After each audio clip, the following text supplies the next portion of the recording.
I think the title of this article pretty much sums up what we're going to be talking about today. Pastor accused of $3 million crypto scam says he may have misheard God. No, man, what makes you say that? What makes you think God wouldn't want you to do a rug pull on your congregation? That's crazy. This story's been in the news the past couple weeks. I'm only a little bit familiar with the details, so I had my elite team of content supervisors, which is just one guy, his name is Robert, go through and find me all of the necessary information so I can fully understand this story and relay it to you. Everybody say thank you, Robert. Now everybody say thank you, Danny. Now everybody say love you, Danny.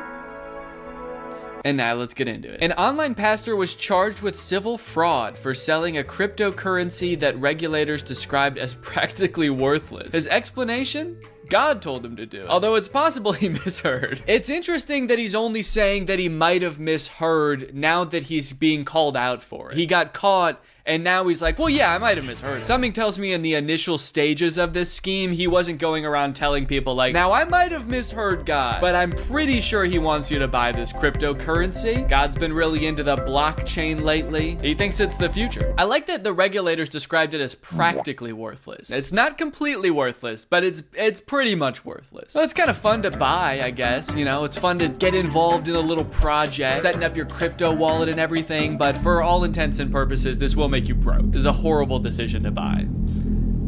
Little fun though. Colorado Securities Commissioner filed a legal complaint against Eligio Regaldo, who goes by Eli, I think, and his wife Caitlin Regaldo last week. The couple raised nearly $3.2 million by targeting Denver's Christian community with the cryptocurrency marked as Index Coin. The complaint said. Sorry, you're not even gonna like give it a Christian name? Index? You put these crypto coins in dicks? You should have called it God Coin or something. Something creative. Tithe Coin, maybe? I don't know. Investigators accused the couple of violating Colorado's anti-fraud licensing and registration laws. They alleged the cryptocurrency was promoted as low-risk, high-profit investment, while it was actually illiquid and practically useless. Well, hold on now. Maybe he didn't say who it was high profit for. It was high profit. It was just for him. Wait, high profit? Are you sure he didn't mean high profit? And Jake on the screen, can you spell profit with a PH, like the biblical type of profit? And then you can also keep me explaining this part of the joke in. That way, if anyone's listening to this and not watching, they can still get the joke that I made. Thank you. Look, I said it was a low-risk investment and I am a high profit. I was high when I heard this from God. That's why I might have misheard it. Cryptocurrency is usually able to be converted into cash or other currencies through a digital platform or trading exchange. The Lord said, I want you to build this. Regaldo said, we took God at his word and sold the cryptocurrency with no clear exit. From this quote, like, if this is an exact quote, I'm having trouble seeing how you might have misheard him. He seems completely clear. He either said, I want you to build this cryptocurrency, or love thy neighbor. I can't remember exactly which one it was. It was one of those two, though. Again, I'm super high. Then he says, we took God at his word and sold the cryptocurrency with no clear exit. Now it sounds like he's calling God a liar. Look, I'll say it, guys. It's our fault.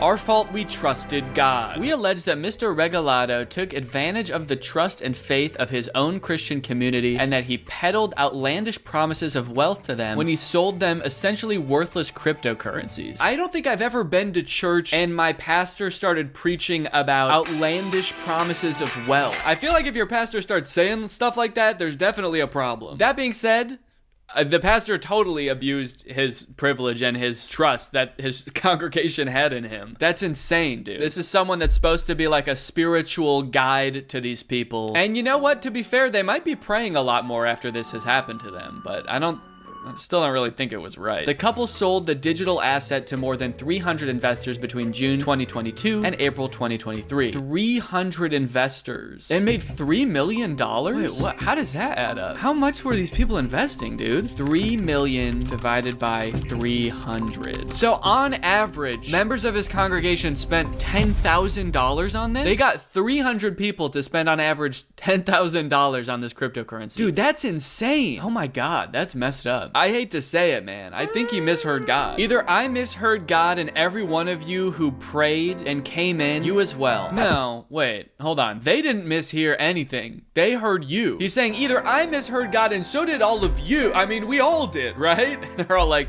no, you said it. We heard you. You were supposed to be telling us what he said. Or two, God is still not done with this project. I unfortunately am. I have already sold all my cryptocurrency and yours is now worthless. But you know, you guys might still have something going on. I don't really know. I'm not involved anymore. Okay, now it looks like we've got some kind of video apology, maybe? I think this is the pastor here. So this update is to really just take some things head on. I'm not reading from a script and I didn't prepare any notes like I normally do. Yeah, you should 100% be reading from a script, dude. You really fucked up. You should have written something down. Do not freestyle this, man. Also, you know, beautiful house behind you. Beautiful view. I can't tell if this is real. Is he green screened into this or is this his real house? It kind of looks like it might be green screen, and then I'm wondering, like, is his house even nicer than this? Like, this is what he green screened himself into to make it seem like he's not living a lavish lifestyle. What does his actual house look like?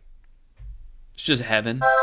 Caitlin and I are being charged in a civil charge for basically selling millions of dollars worth of cryptocurrency that is deemed worthless by the state. I think it's probably also being deemed worthless by, like, the value of the cryptocurrency. I'm assuming that this guy, like, made all of his followers buy it and then he sold it so that it's now completely worthless. So I would have to guess that it's not just like the regulator's opinion. There's like an objective value to cryptocurrency. Any cryptocurrency, you can look at what the value is. It's not like it's subjective. It's not like they're telling you that your hairstyle is worthless or something. That would be messed up. There is no exit for people who have bought. So everyone that's watching this, who has put money into this, who wanted to take money out, you've been unable to do that. How did he exit then? I don't know how cryptocurrency enough works to have a very detailed analysis of this, but how did he make money from it then? If no one else can sell it, I guess he figured out some way. The charges are that Caitlin and I pocketed $1.3 million, and I just want to come out and say that those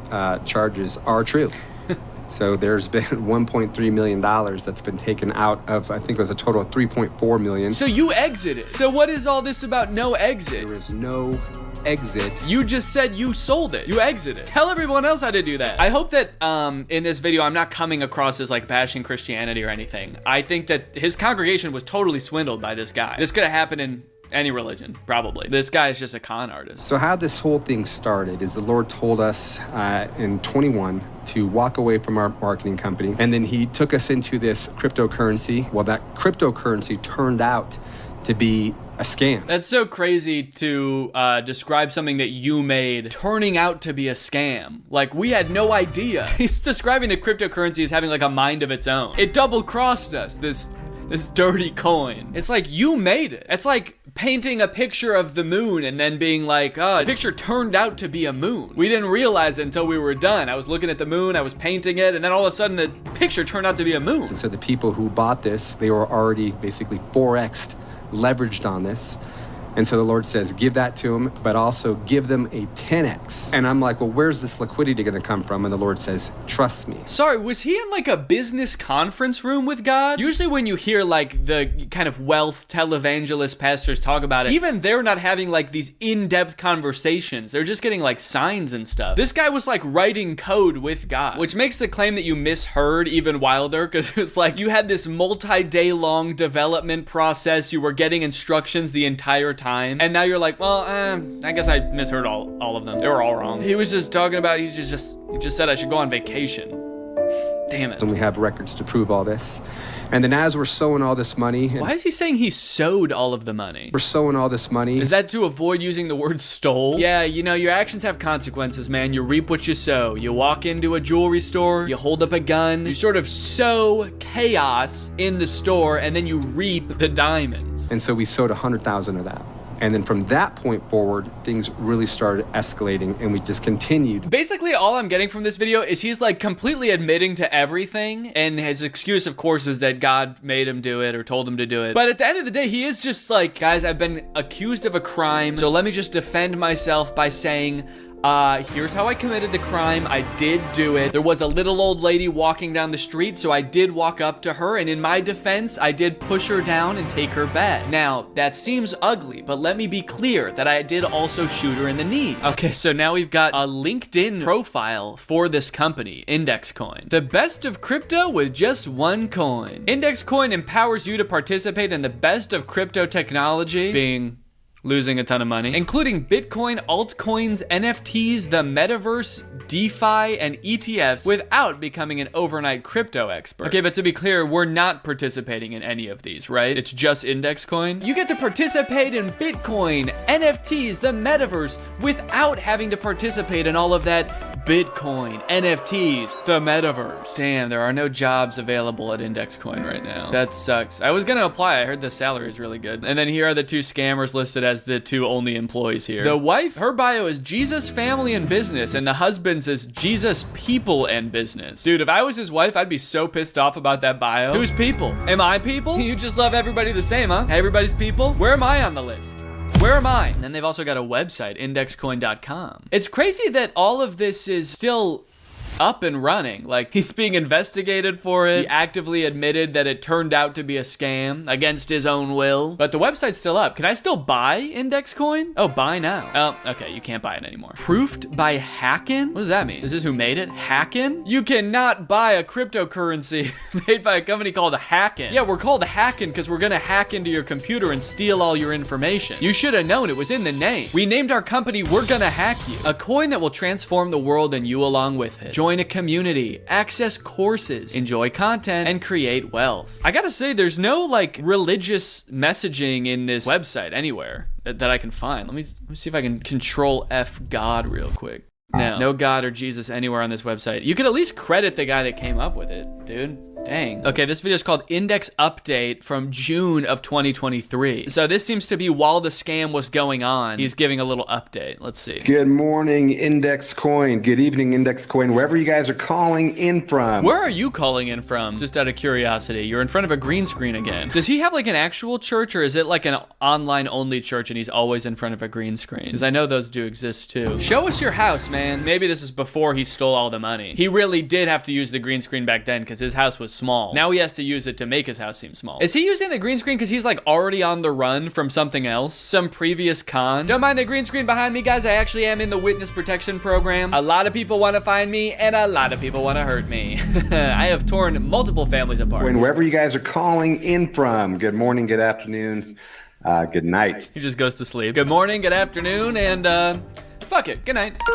For us, we've been looking at this as we've been building out Index Coin, getting ready. We got our license, which everyone thought was impossible. They got their cryptocurrency selling license, which nobody thought they could do. Why do I not believe that? I feel like that's super easy to do. Countless influencers have started cryptocurrencies, dude. I don't think it's that hard. We're waiting for liquidity. We're waiting for people to basically come and buy so that people can kind of come out and sell. Everyone's going to get rich, right? That's what he's saying. And right now he's saying all these people that bought in, we're just waiting for more people to buy. That way you guys can all sell, and me too. We're all gonna sell once more people buy. So it's kind of sounding like he might not have even anticipated this being a rug pull that only benefited him. He might have been trying to make a Ponzi scheme, you know, where the first people make profit because you give them the next people's money, and it just keeps going like that. And of course, eventually you're gonna run out of people and money. But for a while it works. But it sounds like the coin was so fucked up that he couldn't even do like one round of Ponzi. He just like took everybody's money and then nobody could get out, and then he was like, shit, I gotta get out of here. So maybe he did intend for some people to make money off of this. I don't know. This is John 6 verses 1 through 5, and it says, after these things, Jesus went away to the other side of the Sea of Galilee,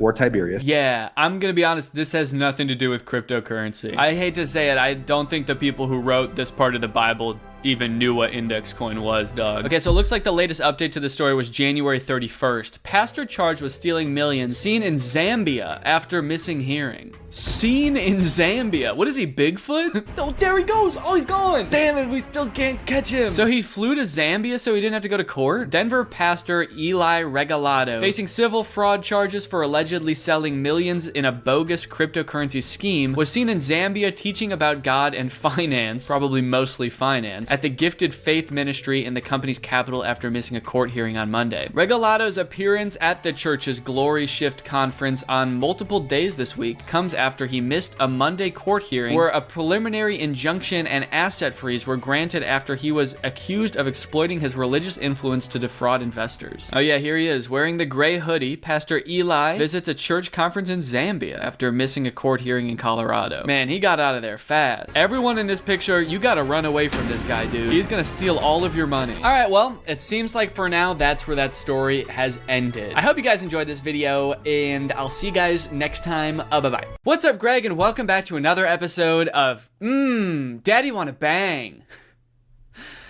Gross. Guys, today we're going to be talking about what I can only describe as the Bang cinematic universe. Over the past couple years, I'm sure a lot of you have been accosted by ads for this energy drink called Bang. I think it's a pretty popular energy drink. I know I've seen it at like my local Target before, and I think it's generally marketed as more of like a health-conscious energy drink. It's supposed to have like better ingredients, healthier, more natural stuff, I think. I don't know why it's called Bang. I guess you take one sip and you want to explode. You want to go bang, or you want to bang. But lately I've sort of fallen down a rabbit hole, a Bang rabbit hole of sorts, and I've realized just how much Bang content there is on the internet. Because before I thought it was just these sort of sponsored posts that influencers would do. They're so-called Bang influencers. There's so much more than that. There's Bang influencers, there's Bang music, Bang concerts, and it goes all the way up to the CEO of Bang himself. So today I kind of want to take you guys through it and show you what I found, because to be honest, it's a pretty different marketing strategy. They got a lot going on, and one thing's for certain, I think at the end of this video, we're all gonna be craving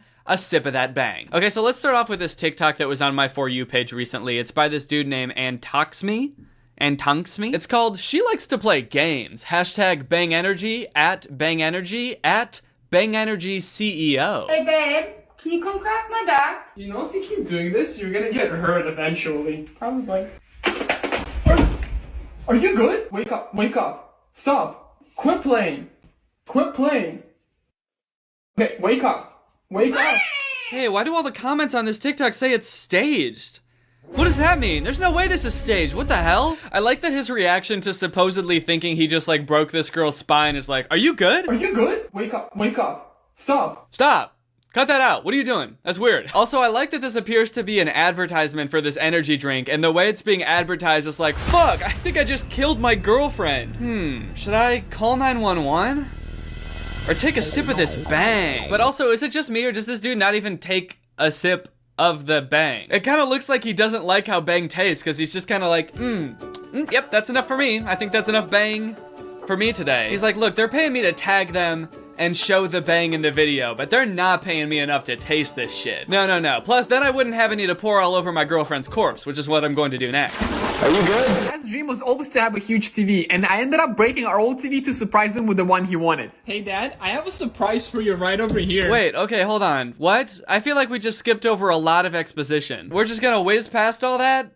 Hey guys, I just broke my dad's TV with a crowbar. Don't ask why, it's not important. Also, at the beginning, he said his dad's dream was always to own a big TV, but like, their TV was already big. He's already got a pretty big TV. It's almost like this dude is just admitting to breaking something that really means a lot to his dad. He's like, my dad spent years saving up for this really nice big TV. So in this video, I'm gonna chug a Bang energy drink, smash that shit with a crowbar, and then buy him a new one with money that I made in a day. Cause I'm an influencer, and I'm way richer than my dumbass dad. It's a gift from me? Yep, it's for you. Oh, don't scare me. It's a big TV? Yep. At least they made it realistic that he guesses it's a TV before he opens it, because like obviously it is. If your influencer son breaks your TV with a crowbar and then shows you a TV-shaped box, I think it's pretty safe to assume that there's gonna be a TV in there. Also, I like that they're just not acknowledging this can of Bang that's sitting on the box with the TV. The dad's doing a very good job of playing along with his son's brand deal. He even like peels the wrapping paper around the Bang so as not to disturb the Bang.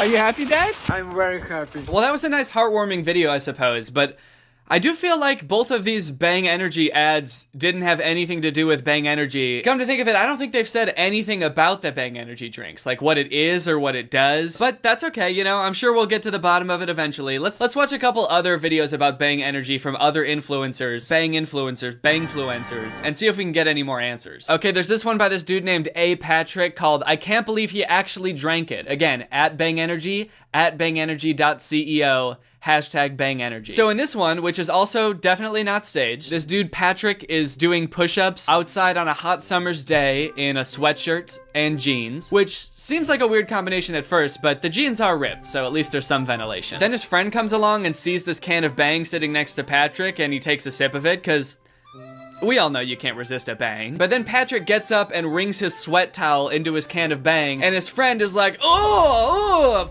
gross! You were pouring your sweat in that can? You know how when you work out and you got your sweaty sweat towel, you wring it into the tiny opening of a soda can? You know how that's a normal thing to do? Even though there's like a pool right next to you, or you could just wring it out onto the floor, you wring it out into a little can. That way later when you're thirsty, you can drink it back to get all that water you lost. So wait, what kind of ad for an energy drink is this? Because when the friend drinks the Bang, he's not like disgusted by the taste. He sort of just nods like, yep, that's what Bang tastes like, yummy. And then only when he realizes that it's his friend's sweat, he gets grossed out. So, does Bang just always taste like sweat? Maybe he's like, oh, gross, my friend's sweat. I only like Bang, which is made out of sweat, but not his sweat. It's the CEO's sweat. That shit's good. Also, is that guy's feet okay? A lot of you are probably familiar with Q Park. He's a massively popular creator, and apparently, he's a Bang influencer as well. Because I clicked on the hashtag Bang Energy on TikTok so I could watch all of the Bang related content, and this TikTok by him is at the very top of the Bang Energy hashtag. Go, Daddy, go. We got to get out. Go, Daddy, go. Now pass it to my bro, let's go.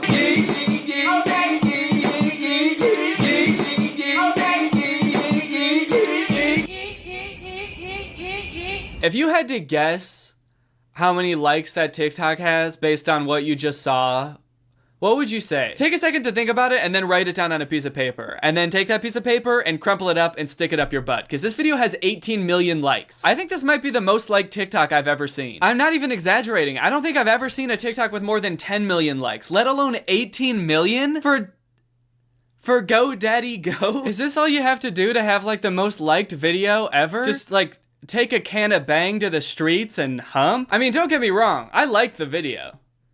But that's just because it's so funny how loud he is when he sings. And how he dances. Hey guys, can we get this video to 18 million likes, please? I don't know how to do the thing with my butt, but just I think it's good enough. Just like the video. So after watching these ads, there's a couple things that strike me as pretty odd, even for such a revolutionary product like Bang. First off, we can all agree that these are almost definitely ads, right? These are, I mean, the people aren't just like posting these because they love Bang. They're definitely sponsored and being paid by Bang to post these. Because in every one, they like make sure to prominently display the Bang can, they tag Bang, they tag the CEO of Bang. But the weird thing is they don't ever say what Bang is. Like there's no talking points for that brand deal. Like every time I have a brand deal, there are very specific things I have to say about the product because the company wants people to like know and learn about what I'm advertising for them. But in all the TikToks you just watched, they never even so much as say the word Bang. In fact, they kind of don't ever even acknowledge the Bang. They're just like holding it close to the camera but not saying anything about it and just kind of being like, it's kind of bizarre. I feel like there must be something weird going on behind the scenes or something. What's up, guys? Today I'm gonna be pulling an epic prank on my friend. I'm gonna be peeing in this delicious can of Bang. No! Oh, yeah. This delicious can of...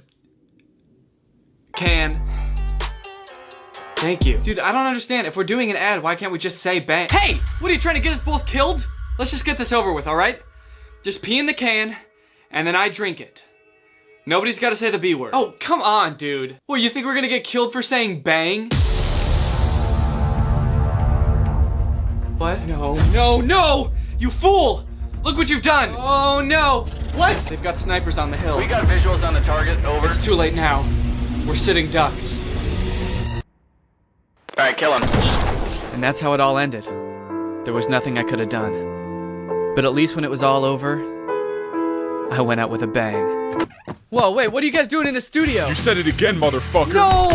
what you said. For legal reasons, all that was a joke. And and this whole video is a joke. Also, it's kind of weird that they tag the CEO of the company in every sponsored post too, isn't it? I'm just imagining like doing a video for HelloFresh and then being like, hey, so we actually don't want you to talk about the product this time. We just want you to talk about our CEO. Can you just like tag him and hype him up a little bit? Oh, also, a lot of these might be illegal, because even though they're very clearly sponsored posts, they don't disclose anywhere that they're an ad. Now, full disclosure, I'm not a lawyer, and I don't know the Constitution. And I also, have no way of knowing the kind of deal that these people have worked out with Bang. But just speaking from like what lawyers have told me, it is against FCC guidelines to post an ad without like the hashtag ad or hashtag sponsored or disclosing that the video is an ad in any way. So unless they're exploiting some like legal loophole that I don't know about, or they have some like really weird deal worked out with Bang where they don't pay them and they just send them energy drinks, then it seems kind of sus to me. Hold up everybody, because you know what time it is?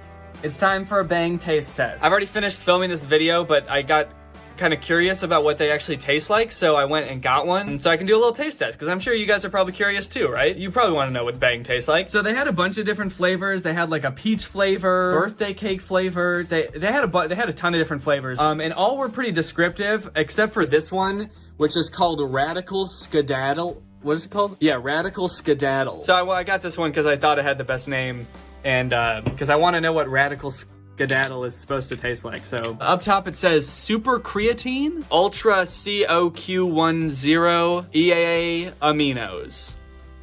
I don't know what any of that shit means. All right, well, bottoms up. Bangs up. Oh, wow. You know what? That's actually surprisingly good. Holy shit. It's kind of good. It does kind of have that like energy drink flavor that you get from like a Monster's Energy or a Red Bull or something. So if you're not into that, you probably wouldn't like it, but I'm surprised. I thought it was gonna taste like shit, but it's actually kind of good, so I feel kind of stupid now. Okay, update time. It's been maybe 20 minutes and I've been sitting here editing this video, and I've sipped maybe like a quarter of the can. I've sipped probably about that much. And I feel like I'm on a different planet. I don't know how much caffeine is in this thing, but I feel like I'm like shaking. I feel like I have to go run 10 miles right now. I think my hand is actually shaking while I'm recording this video. I'm on like a different plane of existence right now. It tastes pretty good, so I don't want to stop drinking it, but I also... Alright, well that's the end of the taste review. I am kind of running on an empty stomach right now, so maybe that caffeine is just like going straight into my veins. But anyway, that's the review. Tastes decent, transporting me to another dimension. 5 out of 10. Now let's take one step further down the rabbit hole. We've examined the surface of this whole scheme, the Bang influencers, the maybe illegally advertising Bang influencers. Let's take one step further down to Bang Energy's CEO. You've seen him tagged in all these posts. You're probably wondering what he's like. Why is he involved in this equation at all? So I went through his Instagram. A lot of his content is pretty mundane stuff. He's got like health and fitness related content where he's giving advice on like what supplements to take and why Bang Energy is so healthy because of all the ingredients it has in it. He's got pictures of him and his family where they're all dressed normal and he's dressed how I wish I could dress in middle school. Like this picture from Christmas morning, they're all wearing like nice Christmas pajamas, and he's wearing a backwards Bang hat, a Bang Christmas shirt, this gold chain which actually has a giant ass Bang emblem on it, and these absolutely sick Bang sneakers. This dude is dripping with Bang, and I mean that metaphorically. He's not actually dripping with the energy drink, although it wouldn't surprise me if he also bathed in Bang. Oh, there's also all these videos of like what,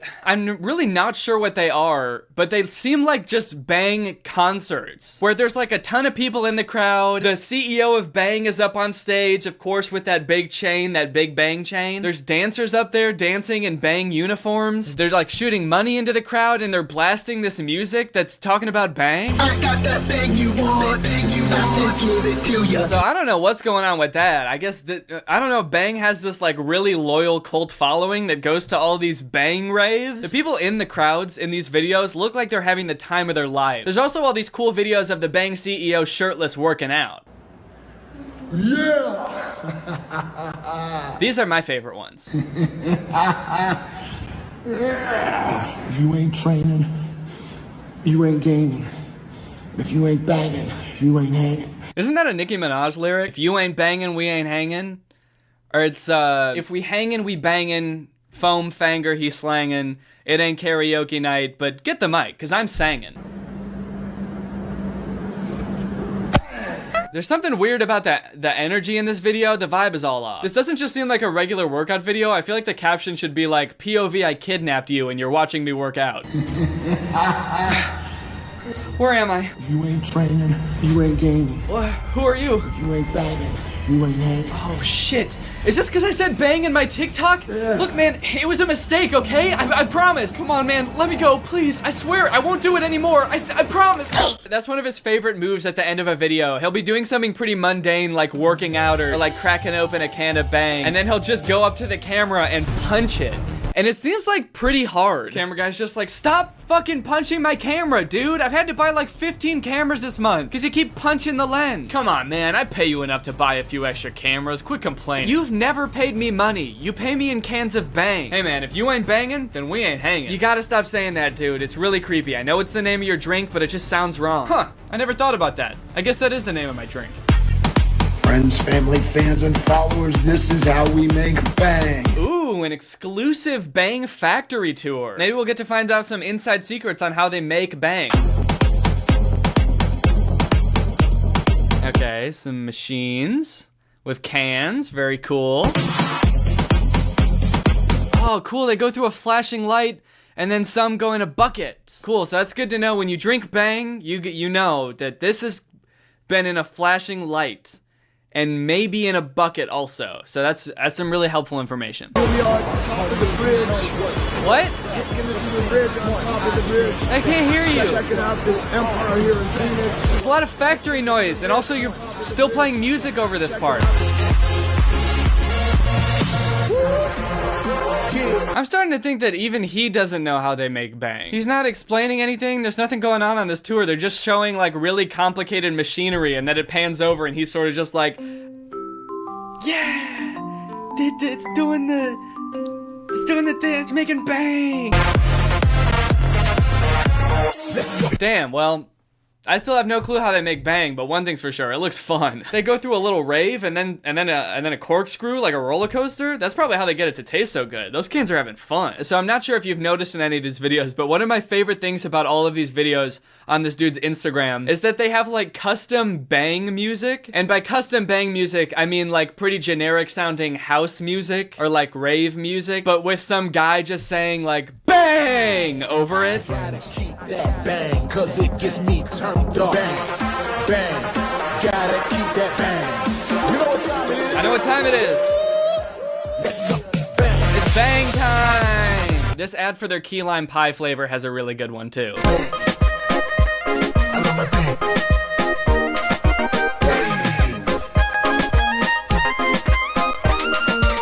Why does it sound like he's like whispering into the microphone, like he doesn't want to be caught making the song? Bang. Bang. Sweetie, what are you doing in there? I swear I love it. I swear I love Bang. Are you talking about Bang again? And fun fact, I actually looked it up, and Bang Energy is an artist on Spotify, and they've got like a few albums of music that's just like party music that talks about Bang. One thing that I think is really funny is their top 3 songs are called Let It Bang, Let the Beat Bang, and Let the Beat Go Bang. Alright guys, well I hope you enjoyed this dive into the Bang cinematic universe. Now it's time to talk about our sponsor, HelloFresh. This video has been sponsored by HelloFresh, America's #1 meal kit. No matter what's going on in the world, whether there's a pandemic or not, everybody gotta eat. That's my catchphrase, I say that all the time. Everybody gotta eat.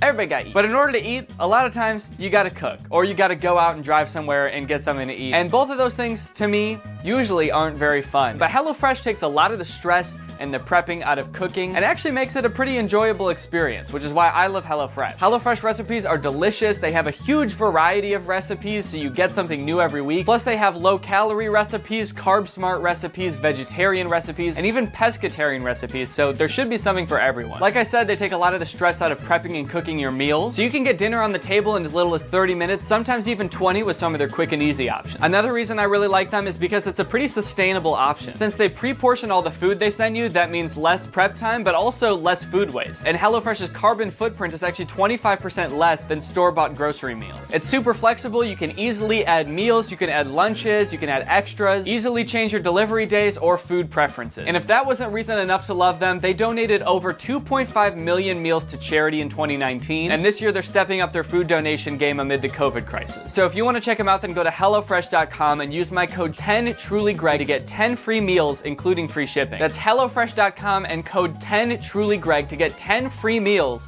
plus free shipping. That sounds like a great deal to me. We've used HelloFresh quite a bit during this pandemic, which is why I'm really happy to have them as a sponsor. So thank you to HelloFresh for sponsoring this video, and thank you to you guys for checking out HelloFresh. All right, well, I hope you guys enjoyed this video, and since this will be the last video of the year, I hope you enjoyed this year of videos. If you enjoyed the video and you're not subscribed yet, consider subscribing and turning on my notifications to join Greg. The second you subscribe and turn on my notifications, you are legally Greg. Not only does your name legally change to Greg, but your lifestyle also changes to Greg. All right, well, since it's the last video of the year, I'll see you guys next year. Or will I? Bye! This video is over now. Go find something else to watch, or just watch this video. I know we had a lot of fun, but you can't stay on this end screen forever. No. This video is over now.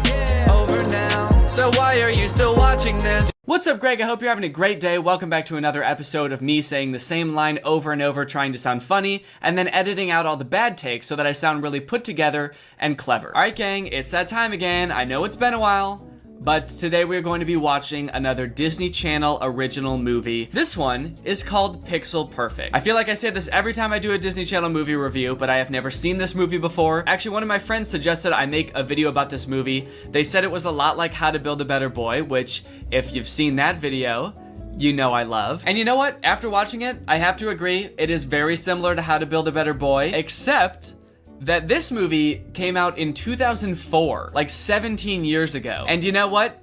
It is probably the most 2004 movie you'll ever see. The music in this movie, the actors in this movie, it's got Ricky Ullman from Phil of the Future. The wardrobe, the book bags. Remember those book bags? I remember really wanting one of those book bags when I was 10. So this movie's all about holograms. The movie starts off with the main character, Roscoe. He's using his dad's computer to make a cat hologram. I guess his dad works at some hologram company. And unbeknownst to the dad, Roscoe sneaks onto his computer from time to time to make his own little holograms, and today he's made a cat. Roscoe's kind of the nerdy type, because this is a Disney Channel movie and he's the main character. And when he's not doing homework or making cat holograms, he's helping his friend Sam out with her band. Yes, this movie's also about a band, because this is a Disney Channel movie and that's just what they're about. Every Disney Channel movie is about a band. I don't know if he's like their manager or if he just like helps them market themselves. He goes to their shows and auditions and films them and sort of advocates for them. One of the first scenes in the movie is Sam's band auditioning to play at this club for kids, and the owner of the club is not enjoying himself.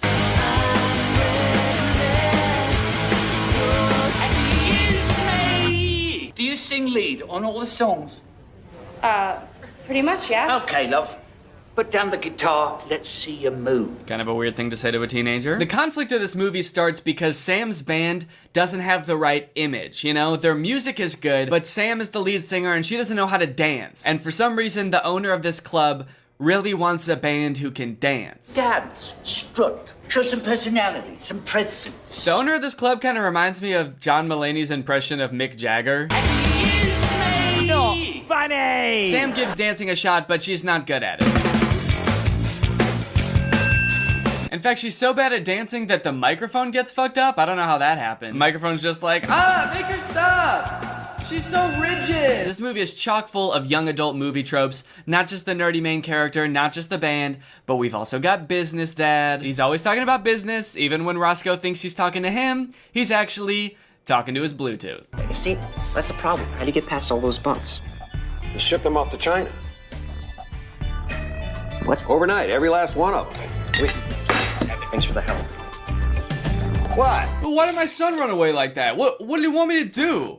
What, do you want me to talk to him at dinner? Ugh, nasty boy. The thought of even saying one word to my son. It's too much for business dad to handle. That night, after seeing Sam's band get rejected, and then after Roscoe being rejected by his own father, he goes up to his dad's hologram room and starts to hatch the perfect plan to get Sam's band on the map.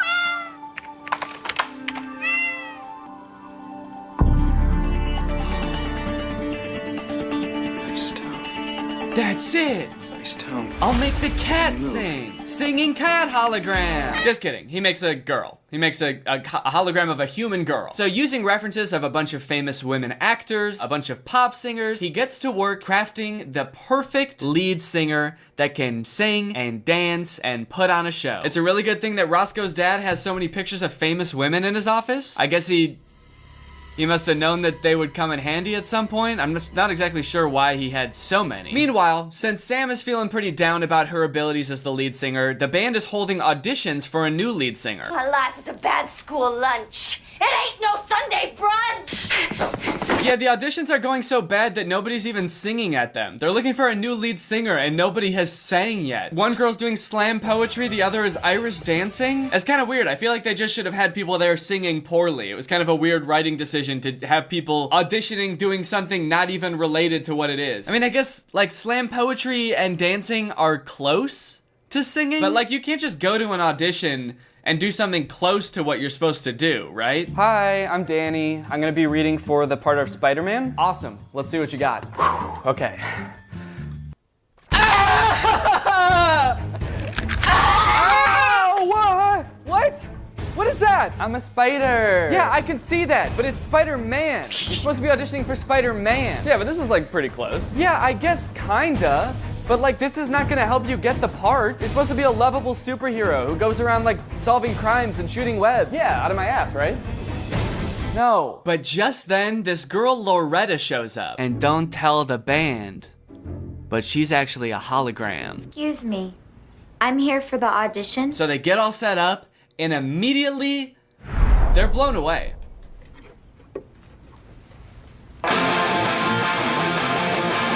All Loretta does is like put her leg up in the air, and the girl in back is like, oh, whoa, okay. Hold on a second, guys. This might be the real deal. This girl just put her leg in the air. Even if she does this for like 3 minutes and doesn't even sing, this would still be pretty impressive. But, you know, since she's a computer program, and she's literally programmed to be perfect at singing and dancing, she kills it. She does the most 2004 dance routine ever. She ends it with a really long spin, which everyone finds really impressive. Really long spin, actually. Damn. She's spun for a while. I do feel like Roscoe could have gone in a little bit more on the dance moves. Like, she's a hologram, so she can do like literally anything. She can defy physics. I feel like it'd be cool if Roscoe made her do some shit that's impossible for humans to do. That way, like, other lead singers can't even compete on any level. Like, this seemingly normal girl comes out of nowhere and she starts singing and she's like pretty good, but then she like, I don't know, turns into an airplane or something. That'd be sick. But yeah, whatever. I guess her kind of long spin was cool too. I don't think I caught your name. Loretta. Loretta Modern. Well, it's nice to meet you. Okay, I feel like they could have tried a little bit harder on that falling sequence. She tripped because she stepped on a cable, not like she tripped over the cable. She just stepped on it. And I guess that threw her off her balance so much that she like just collapsed. So nice to meet you, by the way. Whoa! Oh, who put this fucking death trap here? Ladies, meet your new lead singer.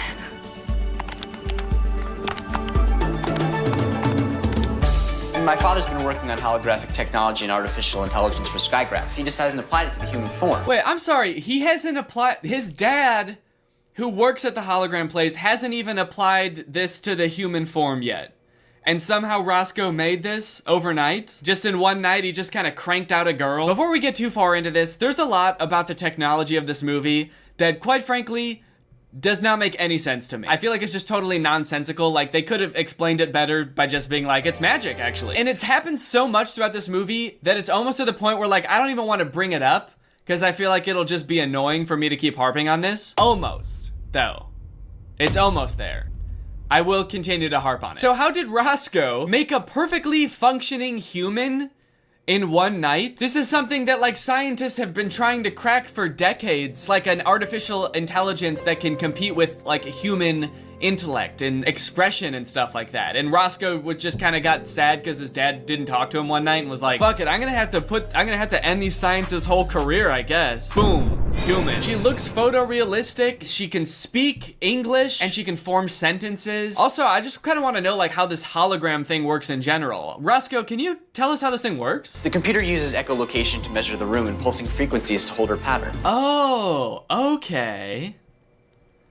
But how does it work though? Like as in, what the fuck does any of that mean? Another thing that doesn't quite make sense to me is that Loretta can't go outside, which I guess makes sense for a hologram. Like if it's some sort of projector, like the light just wouldn't show up as good outside. So I understand that. But in this scene, she gets curious because she sees a bird's nest out the window and she sticks her hand out the window and her hand disappears. But then when she brings it back in, her hand is still gone. And then Roscoe says, oh no, I'm gonna have to rebuild that from scratch. I'm gonna have to build you a new hand from scratch. How does that work? The hologram is just light, right? Wouldn't that be like if you're watching E.T. on a projector and you accidentally like turn the projector so it's pointing outside? Like that wouldn't delete E.T. from existence if you just pointed the projector outside. The movie E.T. would still exist. You wouldn't have to remake E.T. from scratch if that happened. Because E.T. is on the computer. There should still be E.T. There should still be hand. That night, we see Roscoe painstakingly rebuilding Loretta's hand from scratch. And it looks like some pretty serious, intense programming. I mean, just look at this. Click, click, click, and it's done. Damn, I guess that kind of explains how he was able to make a human so fast. All he had to do was just like click on all the body parts. And then he just made it. All right, Danny, let's develop this cure for Alzheimer's. And click. Okay, that's... Congratulations, you did it. Okay, that was pretty easy. Roscoe gets the band their first gig with Loretta, and people are digging it. Loretta kills it, dude. The audience is loving it. Yo, holy shit. Okay, that was sick. That was awesome. Now turn into a plane. Turn into a plane. Oh. The next day, Roscoe's doing an experiment where he's taking pictures of Loretta to see if she can actually show up on camera or if she'll just look like a TV screen kinda. And bad news, she just kinda looks like a TV screen. She looks all like warbly with lines all in her, and you can tell that she's not a real person when you look at pictures of her, which sort of makes Loretta start to have a little bit of an existential crisis. She seems like she gets kinda sad that she's not real. She'll never feel like human feelings. Why am I here? The Zetabytes need a new lead singer. One thing that they did that I don't think that they needed to do was make Loretta sound kind of like robotic when she talks. You like the rain? I don't know. It only happens outside. I can't go outside. Because when she's on stage, she like sings exactly like a normal person would. She's very expressive. Her voice has a lot of emotion in it. But then for some reason, the second she gets off stage, she's just like, I am a robot. This performance was at their high school, and it went so well, in fact, that one of Roscoe's friends tries to get Roscoe to hook him up with Loretta. You gotta set me up with Loretta. And he wants to go on a date with her so bad that he threatens to have Roscoe's dad fired. Hey, too bad about your dad, by the way. My dad? What happened to my dad? Between you and me, my mom's been talking about shutting down this project, not enough results. Why? When? I don't know. I could talk to her, get him out of the penalty box. That is... you help me. I mean, holy shit, dude, what a savage thing to do. Threaten to have someone's dad fired if you don't get one date with a pretty girl. And also, I have a sneaking suspicion that the mom wouldn't actually do this, but holy shit, what kind of weird-ass mom would that be? Imagine getting fired and you're like, what did I do? I did everything you asked. I created like a photorealistic hologram with impeccable artificial intelligence. This has so many implications. What did I do wrong? And your boss is like, you did everything just fine. Unfortunately, it was the boy. Your silly little son wouldn't let my darling boy go steady with his mysterious, highly acrobatic friend. I also forgot to mention that there is a bit of a love triangle going on here. You see, Sam, she kind of has a thing for Roscoe, and Roscoe like maybe has a thing for Sam back, but also just kind of wants to stay friends. But then he's also created Loretta the hologram, who is like perfect in every way, and it almost seems like Roscoe is starting to fall for this hologram, just like his friend apparently. And this makes Sam very jealous, not too happy, which causes her and Loretta to have quite a few unpleasant interactions. You don't know everything. Yes, I do. Okay, maybe you do, but you don't understand any of it. You could know what a baby is, but you've never been one. You can know every type of bicycle, but You've never fallen off one and scraped your knee. You could know every type of airplane, but you still won't turn into one. Why won't you turn into an airplane? It would be so sick. She's not even real. She's just a trick of light. And you're nothing but water and a few pounds of chemicals. Maybe a few more pounds than you really need. What? Oh my god, dude, this robot is so mean. Why would she be mean? Why would that be something that's programmed into her? Why is she programmed to do anything except sing and dance? Did Roscoe program this hologram to be mean on purpose? Okay. I've got a very limited amount of time. I need to program this hologram to do everything that a pop star needs to do, which should be pretty easy because pop stars really don't have to do that much. All she's gonna have to do is she's gonna have to know how to sing and dance and be mean to me and be really mean to me, degrade me, fucking make me feel like shit and embarrass me in front of all my friends. That would be so hot, or I mean, that would be a really good pop star thing for her to do. Lord, I am so sorry. That's okay. I've been enjoying the rain. It must be wonderful What? to feel the rain. Oh man, this is kind of sad. She's sad because she knows she'll never be a human. She'll never get to feel the rain on her skin. She'll never get to feel any human emotions. Damn, I would feel bad for her if she wasn't so fucking mean. You are so mean, Loretta. And also, you are a robot with no emotions, so you're probably not even actually sad. And touching rain is not even that fun, so pick something else to be jealous about. The next day, Sam goes into Roscoe's dad's office and finds some stuff that, she doesn't really like. Save me. Please. Save me. Please. Save.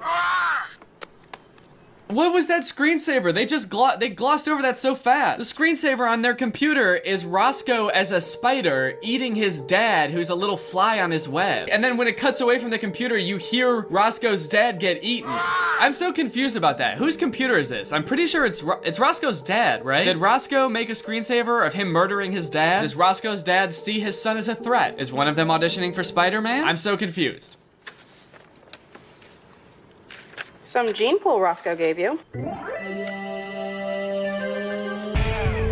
So in a lot of ways, this movie is similar to How to Build a Better Boy. Because in that one, just like in this one, they design like the perfect specimen, the perfect boy or the perfect girl. But for some reason, this movie, the way that they do it seems a lot creepier, I feel like. Like instead of what they do in How to Build a Better Boy, where they just sort of like list vague characteristics they want the boy to have, like this color hair or this color eyes. Roscoe is actually like taking body parts from different real women and like cobbling them together into a perfect lady. I feel like there's definitely a difference between like, I just love a man with brown eyes, and being like, I will create a female with your skin and your toes. Also, this was like sort of a plot point earlier, but Roscoe didn't want his dad to find out about the hologram. He didn't want him to know that he was using it to make this pop star. So why did he just like hide all of these pictures on the desk where his dad works? He just had all of the pictures stuffed in this manila folder right next to the computer.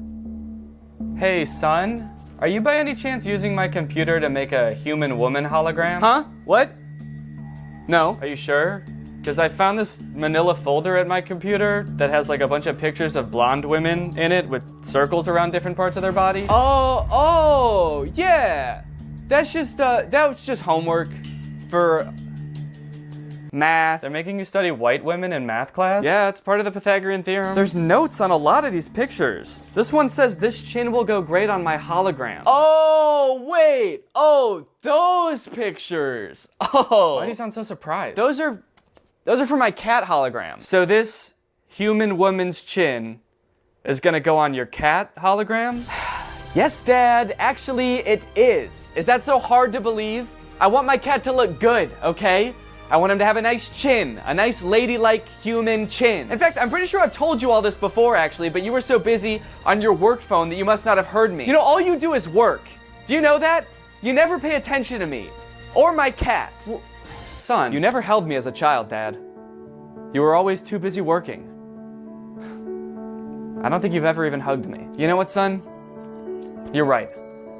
I've been too distracted with work. You know what? Let me drop everything I'm doing right now and let's do something together, father and son. How about we work on this human-chinned cat you've been working on? Wow, do you really mean it? I sure do, son. Also, I saw that screensaver you made of you eating me, and I'm kind of worried you're planning to murder me in my sleep. I was. You know what, buddy? Bring it in. Let's have a hug. I'd love to.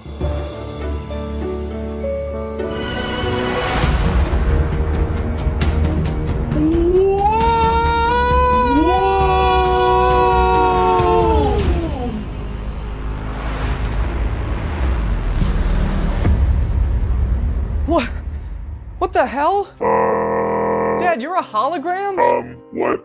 No, I just have weak knees. Dad, I'm not dumb. No, really, dude, I just have weak baby knees. I swear to God, I wouldn't play about this type of shit. Dad, it's okay. I don't care if you're a hologram, all right? You're still my dad. Now, come on, let's forget all about this. I'm sorry, this is too awkward. I gotta go. What? Go where? What? Dad! Dad! Dad!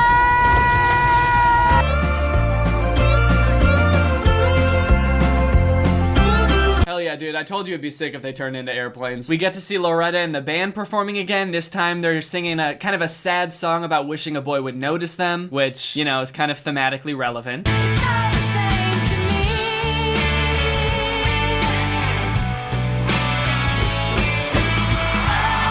She ends the performance with a double backflip off of a stool. The flips are honestly one of my favorite parts of this movie. They're so over the top, especially in this performance. They're so out of place. Like, this song is a sad song about being like, oh, my crush will never notice me. And then she just does like this impossible feat of acrobatics. It does not fit the vibe of the song at all. Actually, during this performance though, there's like news trucks outside because they're so excited about Loretta or whatever. And one of the satellites on the news truck falls and I guess points at Loretta, which interferes with her signal. And then it starts playing the news on her,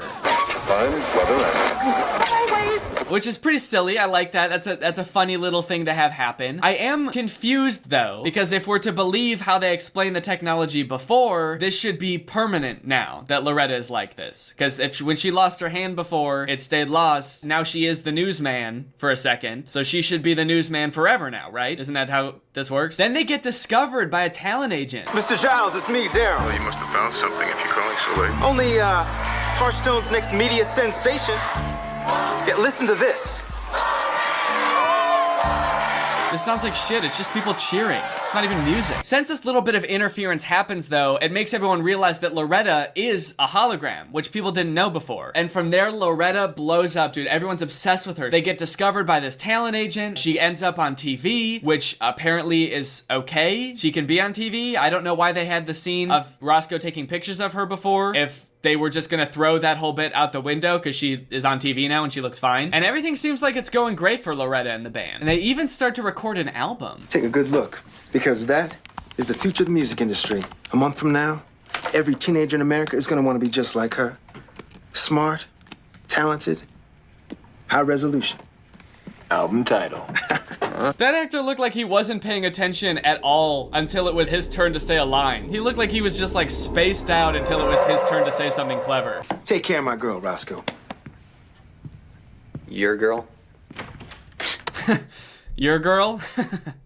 She's mine! Then there's this whole scene where Loretta and Roscoe have a big argument. You always want to change me. Why am I never good enough for you? And it ends with her getting so mad that she uploads herself to the net. She straight up goes into the World Wide Web and she's gone. And then Roscoe can't find her. Inside the internet, it is very weird. That whole scene is like a fever dream. There's a search engine that's just like a guy in a car going around. Okay, so now we're starting to approach the end of the movie. The band has a big show coming up, but they still can't find Loretta because she's busy in the net. Virus alert, virus alert. What? So they dress Sam up as Loretta to be the lead singer. For some reason, no one really seems to notice. But Sam gets a little too carried away with the dance moves and ends up dancing her way into a coma.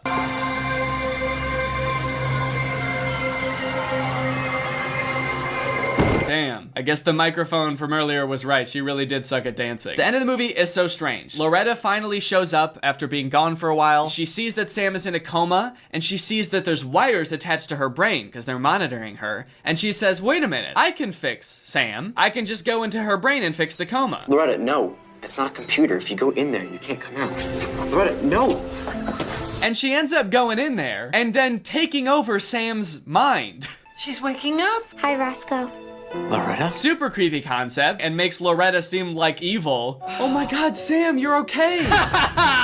I'm alive! Yeah, this movie kind of turns into like a horror movie for a second. Even when Loretta is in Sam's mind, it's all dark and scary, and Sam is in there, she's all sad. I guess that's why she's in a coma. She's too sad in her brain. I don't know if that's how they think comas work. The doctor's just like, unfortunately, her fall made her a little bit too sad inside her brain, so she can't come out now. It turns out Loretta just wanted to go and touch the rain in Sam's body, and then she gives her body back to Sam. And then that's kind of the end of the movie. Sam is back, she's happy, they're all free to go back to their normal lives, except Loretta, who never came back out of Sam's brain, and so like we're not really sure where she is, and then she shows up at the very end looking like a Force ghost from Star Wars. Anyway, that's the end of the movie, so now it's time to talk about our sponsor, Current. But unfortunately, I'm a little busy today, so I can't do the ad read, but lucky for you guys, I just finished developing my first hologram. His name is Tiny Danny, and he's gonna be doing the ad read for me. So, Tiny Danny, how about you tell these folks about Current? Hey guys, I'm Tiny Danny. I'm a little hologram that's just like Danny, except I'm tiny. No bigger than a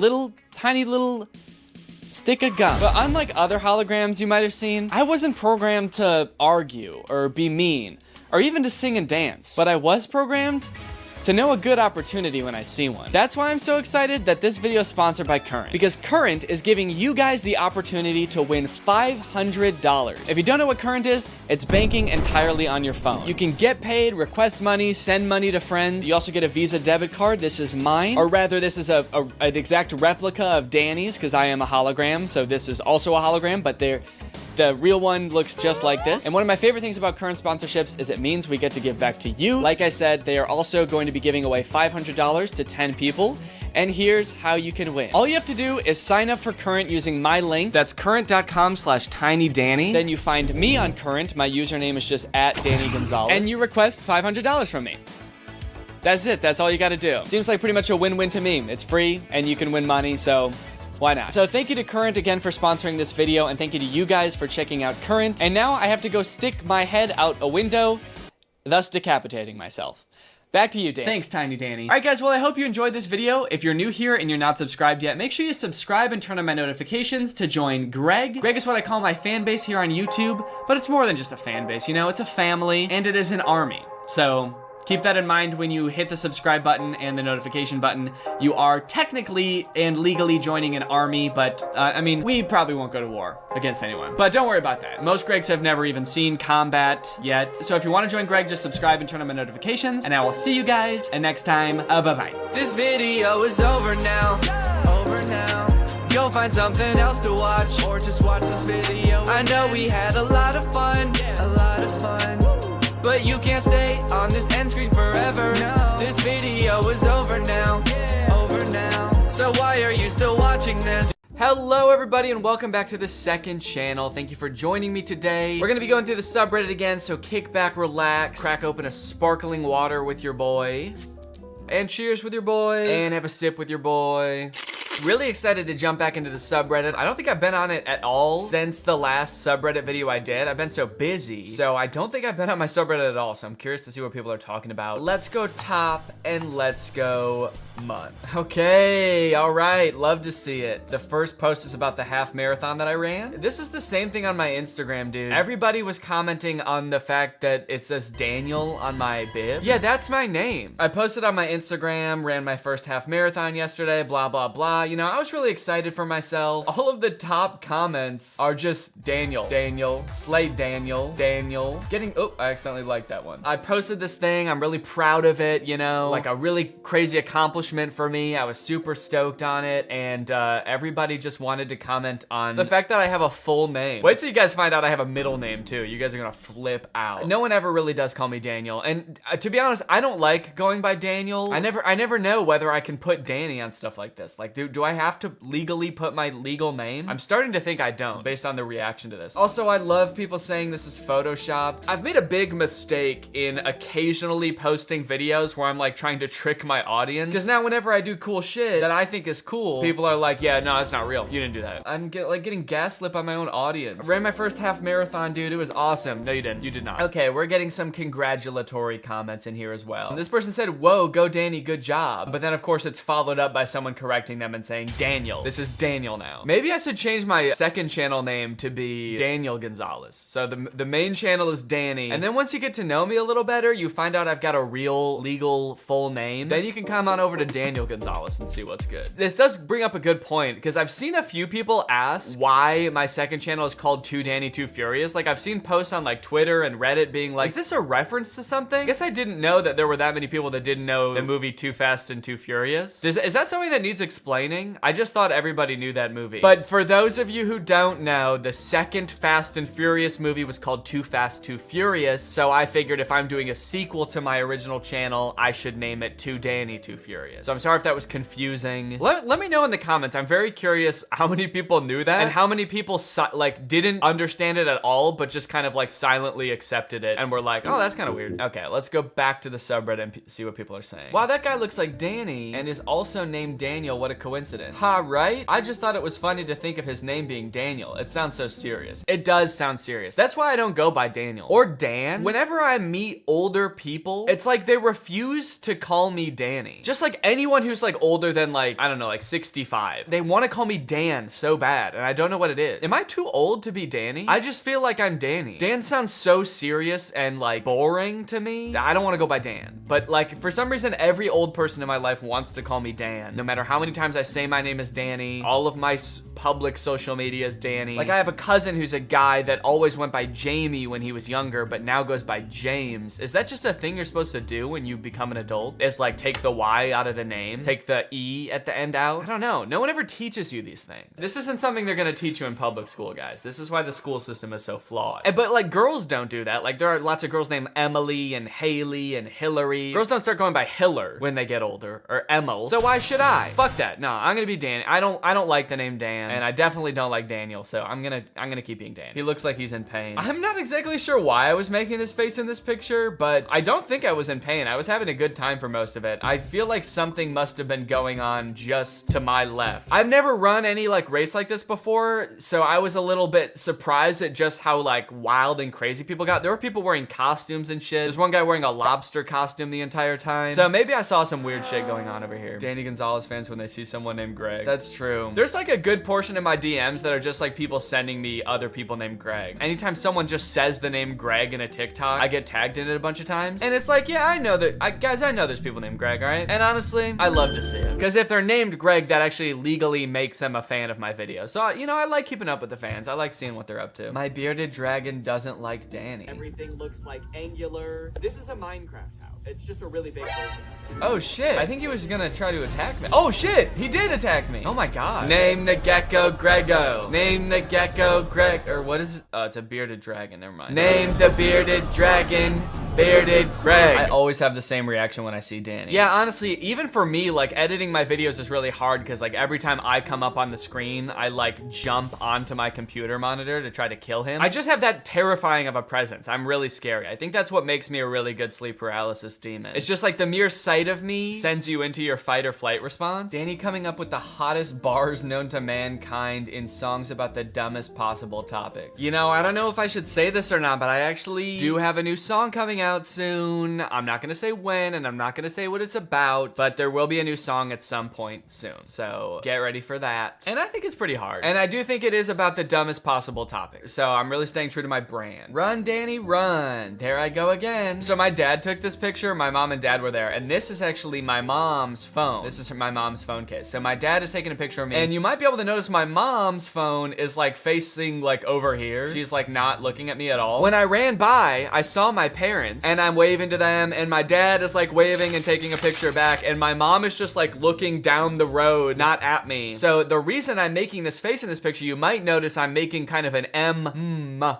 sound with my mouth. That's because I was yelling, "Mom!" and trying to wave at her and be like, "I'm right here." And she actually never saw me. So she didn't see me cross the finish line until after my dad was like, you know, he already like passed us, right? Speedy Gonzalez. Maybe that's what I should make my second channel name. I'll rebrand to strictly running content. Danny looking hella speedy here. Yeah, this is pretty good. They caught me like mid-stride just at the right time. I feel like I look pretty strong there. I'm also about to finish the race, so I was running pretty fast at that point. I was like, get me out of here. I want to be done. What I saw when I opened my phone in a dream I had last night. Okay, excellent. We're getting some more dream lore. So this person in their dream opened their phone to find that Jarvis had posted in World War II that Curtis and I had just given birth to him. And Nancy and 1,300 others are digging it. I'm not really sure what this means for Danny Dreamlord. Does this check out at all with the sleep paralysis demon thing, or is this just gonna be its own thing? I've never seen my phone in a dream before. Yeah, that's a good point. I can't remember ever having a dream where I checked my phone. Guess I just kind of have better shit going on in my dreams, you know? I guess there's just kind of like more exciting stuff going on that I don't need to be glued to my freaking phone. Like some Gen Z millennial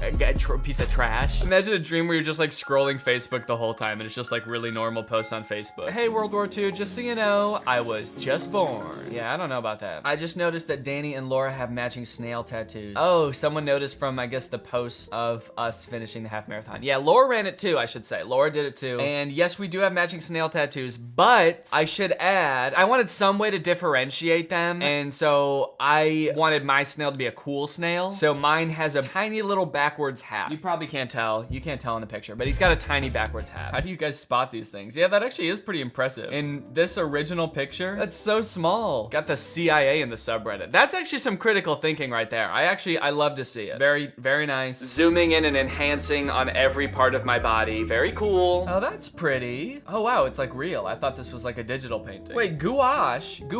Isn't that shit from that Troom Troom video? Gouache. Yeah, it's the stuff from the Troom Troom video. I didn't know what it was. Throwback to when Danny didn't know what gouache was. I still don't, dude. What video was that? Wasn't that the video where I was making like edible pranks? And now you're telling me gouache is paint and not edible? I don't understand. Did you paint this with frosting? What is gouache? And I'm definitely not gonna look it up. I've gone this long without knowing, so I think I'm fine. I don't think I need to look it up and Google it. I think my life has been just fine without knowing what gouache is. Honestly, I'm afraid to look it up because things have been going so well. I don't wanna fuck it up and find out. I love the color scheme. Yeah, it's really cool. Whatever gouache is, it's really popping. You did great. I watched the new movie Luca, and y'all can't say this ain't Danny. I'm gonna be honest, this guy just has a big nose. That's pretty much it. I don't think that looks like me, unfortunately. His hair is like way more curly than mine. He's got brown eyes and not blue eyes. He's got giant ears. He's an animated character. He's in water. I'm never in the water like that. It does not look like me. Sorry. Wait, oh, they put binary in the,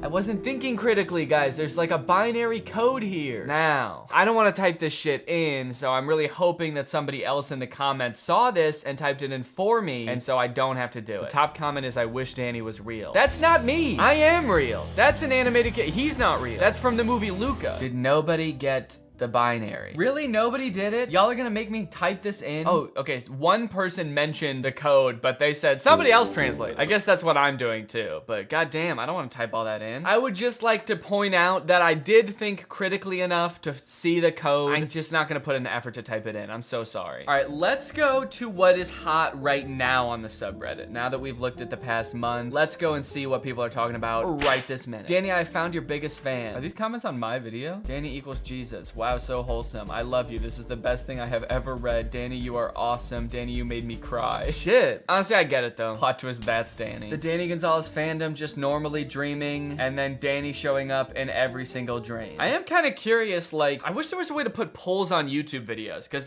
now there's two things I want to know. I want to know about the Too Fast and Too Furious thing, and now I'm curious, what percentage of the audience has actually had a dream that I've been in? Because I won't be satisfied until I'm at 100% and they were all nightmares. Oh, I could do a YouTube community post. Let me do it right now, actually, and then we can see the results. This is genius. We can get results so fast. All I have to do is create a new post and say, have I... Sounds like a really creepy thing to ask. Have I appeared in one of your dreams? But if I word it differently, maybe it's not so creepy. Have you ever had a dream with me in it?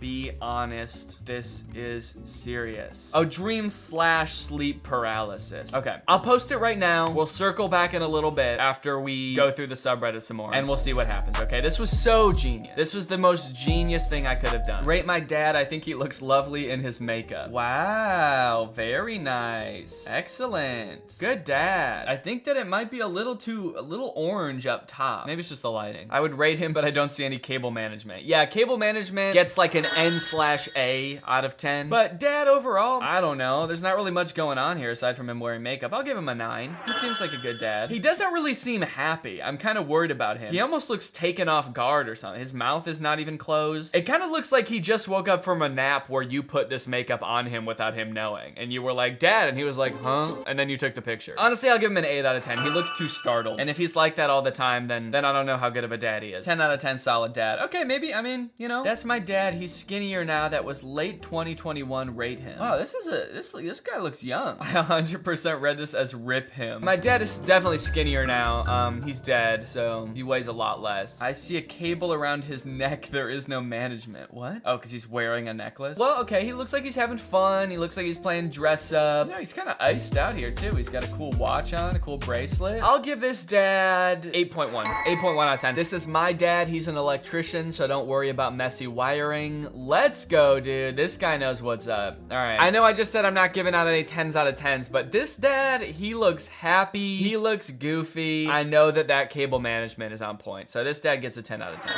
Yeah, people in the comments are loving him. What do you mean your dad? He's our dad. What? What's going on?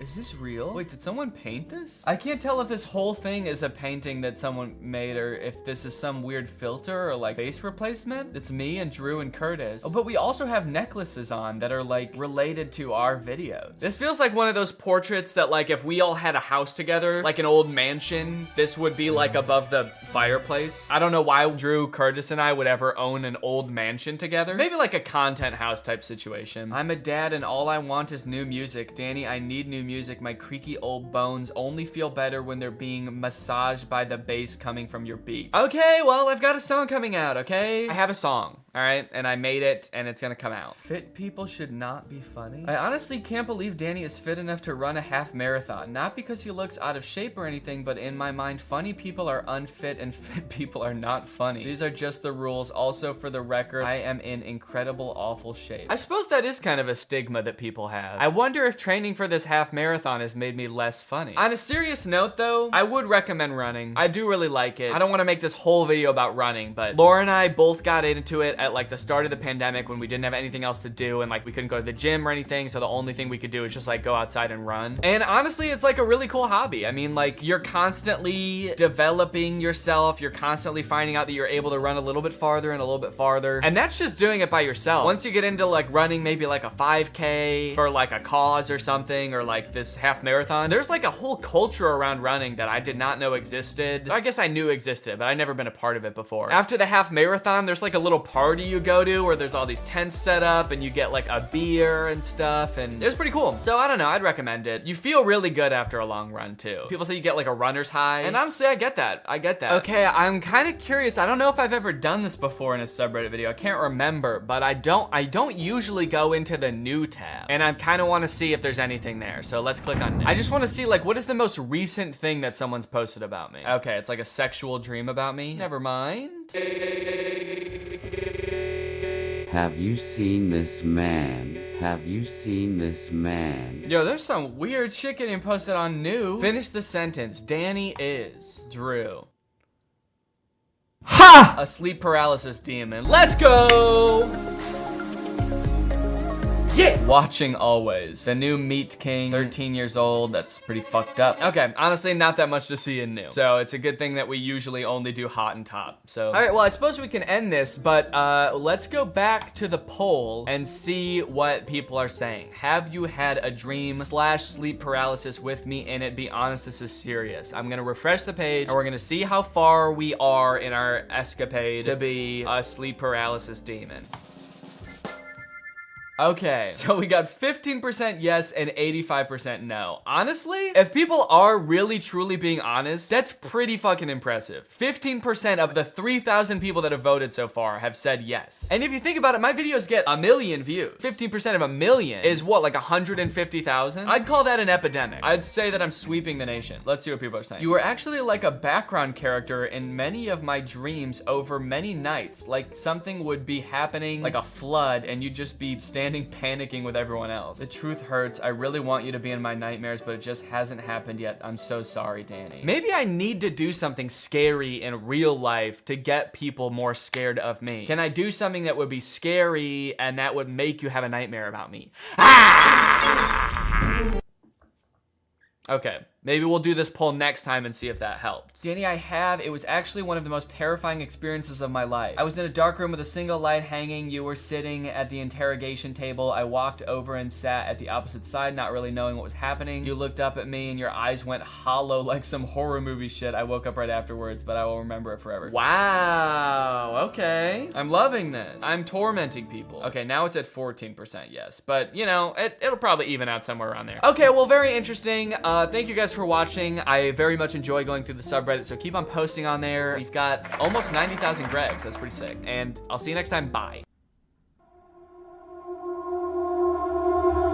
What's up, Greg? Welcome back to another episode of The War is Won. So a lot of you might not know this if you don't follow me on Twitter, which you should, but the last week and a half of my life has been just filled with unnecessary drama. It all revolves around the video that I posted last week about Billion Surprise Toys. If you watched the video that I posted last week, you probably remember me saying something like, Billion Surprise Toys has been taking down every video that people make about them. Every single video they've been taking down because they don't like what people are saying. They're turning them into a meme. But for some reason, they hadn't taken down my video that I made about Billion Surprise Toys. So I made sure to brag about that. So I posted that video last week. Everybody was loving it. The critics were raving. The reviews were great. Most importantly, though, people agreed with me that they did Papa very, very dirty. They just straight up replaced him with this new stepdad whose name is probably Chad. I was actually getting really good feedback on the song that I made in that last video too, which is very surprising to me because I just sort of made that as a joke, but people seem to be legitimately emotionally moved by that song. So I'm sorry if it made you sad, but you know what? It is sad. It is sad, and I miss Papa. Also, a lot of people were trying to tell me that this new stepdad was Papa, and he just shaved. To that, I would like to argue, unless Papa's really been in the gym lately, and his hairline changed, it's not Papa, all right? Papa's the doctor now. We saw that in the video. You'll also notice while I'm explaining all of these things, I'm not using any footage from Billion Surprise Toys. I'm not even gonna use any pictures from Billion Surprise Toys, and that's because of what I'm about to tell you next. If you don't follow me on Twitter, and you got a chance to watch the video right when I posted it last week, then you probably don't know this, but Billion Surprise Toys took down that video. They copyright claimed it, and actually didn't take it down, they just had it blocked in all countries. So I don't know what the difference is, but the video wasn't deleted, it just said blocked in all countries. So I guess if you don't live in a country, then you could watch it. And guys, this is where the drama really began. I mean, I guess I couldn't be that upset about the video getting taken down because I was just boldly bragging in my video about how they totally missed the last video that I made about them. I was shit-talking them and they didn't take down that video. So I got a little bit cocky, I bragged about it. So I sort of felt like, okay, that's fair. I mean, that makes sense. But the funny thing is, even though they took down that video, they still didn't take down the original video, the one that I was bragging about, and that one has way more views. It's got over 2 million views. It's one of my most viewed videos now. But I think the real reason they took down this video in particular is because they were worried that Step Papa was now going to become a meme and they would have to replace him too with someone even more ripped and hot. If that's even possible. I also took just the little song, the music video at the end of the video, and I posted that on Twitter, and it was doing really well, and then they removed it from Twitter also, which really sucks, because it was one of my most liked tweets. Here's the thing though, when you upload someone else's works to YouTube, if you just straight upload a movie or a TV show or a music video, a song, something like that, the person who owns that totally has the right to take down the video unless it falls under fair use, which is like a legal thing. I don't really know what it means. I just know that commentary videos like what I made fall under fair use. So my video was totally fair use. And Billion Surprise Toys probably knew that. They really didn't have any right to take down my video because it was totally legal for it to be up. So I was like, okay, I can just dispute the copyright claim because my video is fair use. And YouTube will appeal it, and then I'll be good. The video will be back up. But here's the problem. YouTube's copyright claim system works in a very weird way where if I were to appeal the copyright claim, YouTube wouldn't look at it and be like, oh, this is fair use. They would just send it over to Billion Surprise Toys and be like, hey, Billion Surprise Toys, is this guy right? Is this really fair use? Is he allowed to use it? Which is kind of dumb because Billion Surprise Toys put the false claim on the video in the first place. So do you really think they're gonna be like, huh, yeah, no, now that you mention it, this is fair use. We're totally sorry. We didn't mean to do that. And it also said that if Billion Surprise Toys decides to keep the copyright claim on it, they could also give my channel a copyright strike. And if you get 3 of those, then your channel gets deleted. So I was like, okay, I guess I'm not gonna do that because there's no way that they're going to let me appeal it. But luckily, somehow my manager has a contact at YouTube and he contacted them and was like, hey, this video got taken down for no reason. Can you guys get it back up? And to my surprise, they were actually like, sure. Yeah, your video's totally fair use. It should be up. So things were finally starting to look up. YouTube was on my side and they were gonna put my video back up. So like 2 days, I think, after it got taken down, I woke up and I checked Twitter and a few people had tweeted me saying, your video's back up. And I went to my channel and lo and behold, it was. The video was back up. Monetization was still disabled, which was kind of weird. But I was like, as long as the video's back up and people can see it, that's fine with me. I just wanted people to see the video because I thought it was a really good video. I made an entire song for the video. I put a lot of work into that. I also had a brand deal on that video. So the fact that it got taken down was kind of a bummer because I was contractually obligated to have that video up. But the video was back up. And I was feeling good. So I tweeted that the video was back out. I think I had a little badass line in there like, Papa will not be silenced or something like that. Like, Papa's story must be told. The video is back up and we are sticking it to the man. I kind of did feel like a little bit of a badass, if I'm being real with you. I felt like a little bit of a savage, honestly. And I think rightfully so. I felt like I was really sticking it to Billion Surprise Toys. So I tweeted out the video, people were loving it for like 1 minute. And then like 1 minute after I tweeted out the video, I started getting tweets from people like, it's not back up, what are you talking about? The link just takes us to a page that says the video was taken down. They took down the video again. I don't know what happened. It's like they were just trying to fuck with me. They were playing like mind games with me. They wanted me to get a little cocky just for 1 second, just so they could shut me down again. And now I look like an idiot because I had tweeted about it, acting all cool, like Papa will not be silenced, and then people click on the link, and it takes them to a blank video page. Now, look, there were a lot of reasons that I wanted to have that video up. To get views? Yeah. Get more subscribers? Of course. That coin? Obviously. But the thing that really got me, the real reason that I needed to fight for this video was for Papa. All he ever wanted was to be a good dad. He just wanted to sing songs with his son about eating sugar and getting out of bed and together bathing. And Billion Surprise Toys just deleted him out of existence just because people thought he was a funny character. They deleted him, and then the second somebody comes along to call him out on it, like I did in my video, they silenced me. No justice for Papa. This was no longer a fight for me. This was a fight for Papa. So after this whole thing where they like put up my video and took it back down just to fuck with me, I was like, okay, I have the legal right to have this video up, right? They didn't have the right to take it down. So I decided that the only logical thing for me to do would be to tweet, I'm looking at my legal options against Billion Surprise Toys to try to get my video back up because they didn't have any right to take it down. And not even 10 minutes after I tweeted that, I got an email from YouTube saying that the copyright claim was released. What? I don't know if it's a weird coincidence and YouTube really just fixed it like they said they were going to, or if literally Billion Surprise Toys was so scared of me even just reviewing my legal options that they just like released the copyright claim on spot. The video was back up, it was monetized again. Honestly, I really don't know what happened and why the video got put back up. I'm just happy it did. It just goes to show you how much you can accomplish when you review your legal options. You know, I think I finally understand what those Instagram ads mean when they say legally skilled, because I feel pretty legally skilled right now. Whatever the reason that they released the copyright claim on the video, I'm just happy that Papa's story will live on. So if you haven't watched the video yet because you didn't get a chance to while it was up originally and then it got taken down, it's back up now. It's totally monetized. There's a song at the end of it that I think is really good, and there's an ad at the end of it, so please watch that. There still is one problem though that I never got fixed. Like I said, I posted the music video on Twitter. The video that I used in it was heavily edited. A lot of it wasn't even Billion Surprise Toys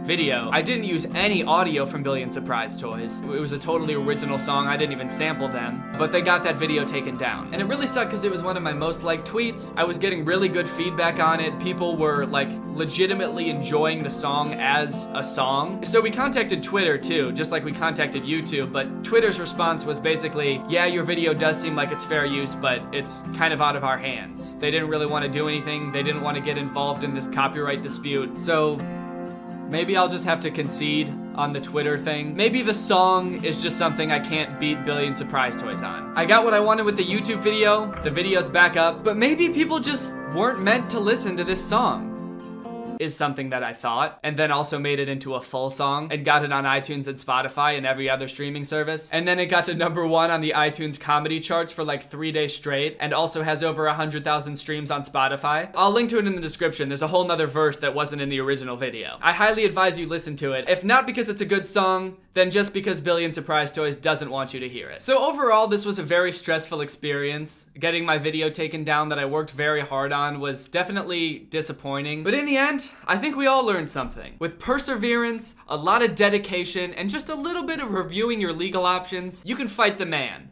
In this case, the man being Chad. Fuck you, Chad. This whole experience really got me thinking about nursery rhymes. It seems like a lot of Billion Surprise Toys are based around nursery rhymes. The Humpty Dumpty one especially, I got a lot of comments about that, and how I kept saying that Humpty Dumpty is an egg, and he's depicted as an egg and everything, but a lot of people commented on that video that nowhere in the nursery rhyme does it say that Humpty Dumpty is an egg. And that's a very good point. It doesn't.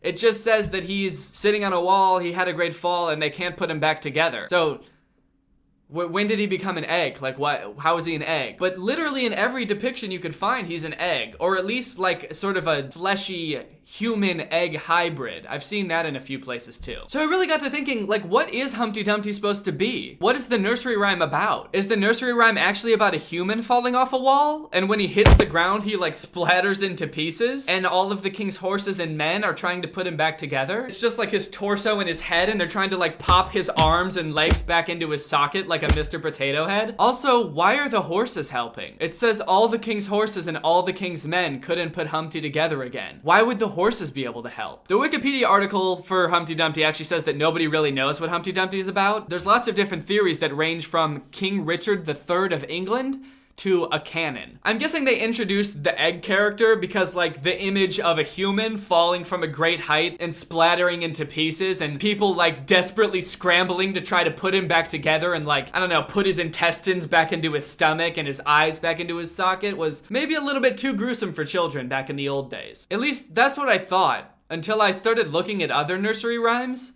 And they're fucked up. I think that Billion Surprise Toys actually takes a lot of inspiration from nursery rhymes because of how bizarre they are. Take this classic nursery rhyme, the lullaby song Rockabye Baby. Billion Surprise Toys actually has a video where they sing Rockabye Baby, even though they change a few of the lyrics from the original. But have you ever listened to the lyrics of that song? Like the real lyrics? Because there's a modern version, but then there's like the actual version. First off, what does Rockabye Baby mean? Rock-a-bye baby.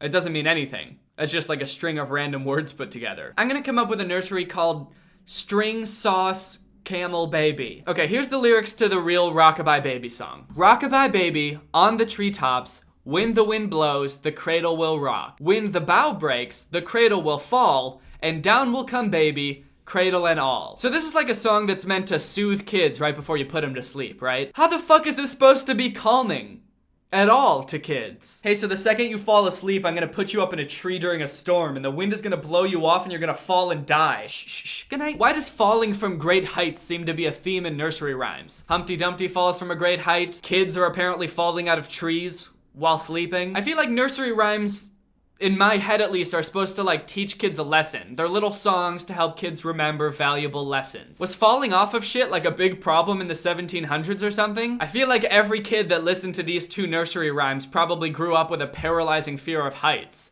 Or at least falling asleep, because they're worried that their mom's gonna put them in a tree. Why would she put them in a tree? That makes no sense. Don't even get me started about Ring Around the Rosie, Because that shit's about the plague. Did you know that? Actually, Wikipedia says it might not be about the plague, but a lot of people think it's about the plague, and we still sing it anyway. Like, the lyrics are like, a pocket full of posies, ashes, ashes, we all fall down. There's also a version that's a tissue, we all fall down. It's about people sneezing and then falling down dead. It's just like a fun little way to teach your kids about how a third of all Europeans died during the bubonic plague. It does seem a little outdated though. Who thinks we need a song about malaria to teach our kids? Hit that like button if you agree, guys. I guess the way people raised children was just different back then, because I feel like now you always have to be like happy around kids and teach them like, oh, if we work together, we can solve everything. Teamwork and the world is great. But back then we were just straight up like, yeah, people die all the time from awful shit. Getting stabbed, diseases, falling off things, mostly falling off things. And those are just the popular nursery rhymes that we still sing today. Have you ever heard about Mother Goose? People always talk about Mother Goose like she's like the queen of nursery rhymes. She's this great children's figure. Have you ever read a Mother Goose nursery rhyme? Have you ever read like a real Mother Goose nursery rhyme? Because I found this article full of like old nursery rhymes. Some of them are from Mother Goose, and they're like 10 times worse than the ones that are popular. Okay, I'll read this one to you. Old Father Longlegs can't say his prayers. Take him by the left leg and throw him down the stairs. When he's at the bottom, before he long has lain, take him by the left leg and throw him up again. I have so many questions. Who the fuck is Father Longlegs? Is that like a spider, like a daddy Longlegs? Because I'd throw him down the stairs too if it was. But if it's just some old man with long legs, why are we throwing him down the stairs? He's just like this old man with abnormally long legs who's having trouble saying his prayers. So we're like, down you go, mister. And then we sprint to the bottom of the stairs and throw him back up? Maybe it's like a demon? Father Longlegs? That sounds like it could be like this creepy creature with really long legs, like a Slender Man type thing. In that case, I'm fine with this one. Let's together throw him down the stairs, in fact. Okay, here's another one. It starts off weird, but it also stays weird. Die, pussy, die. Shut your little eye. When you wake, find a cake.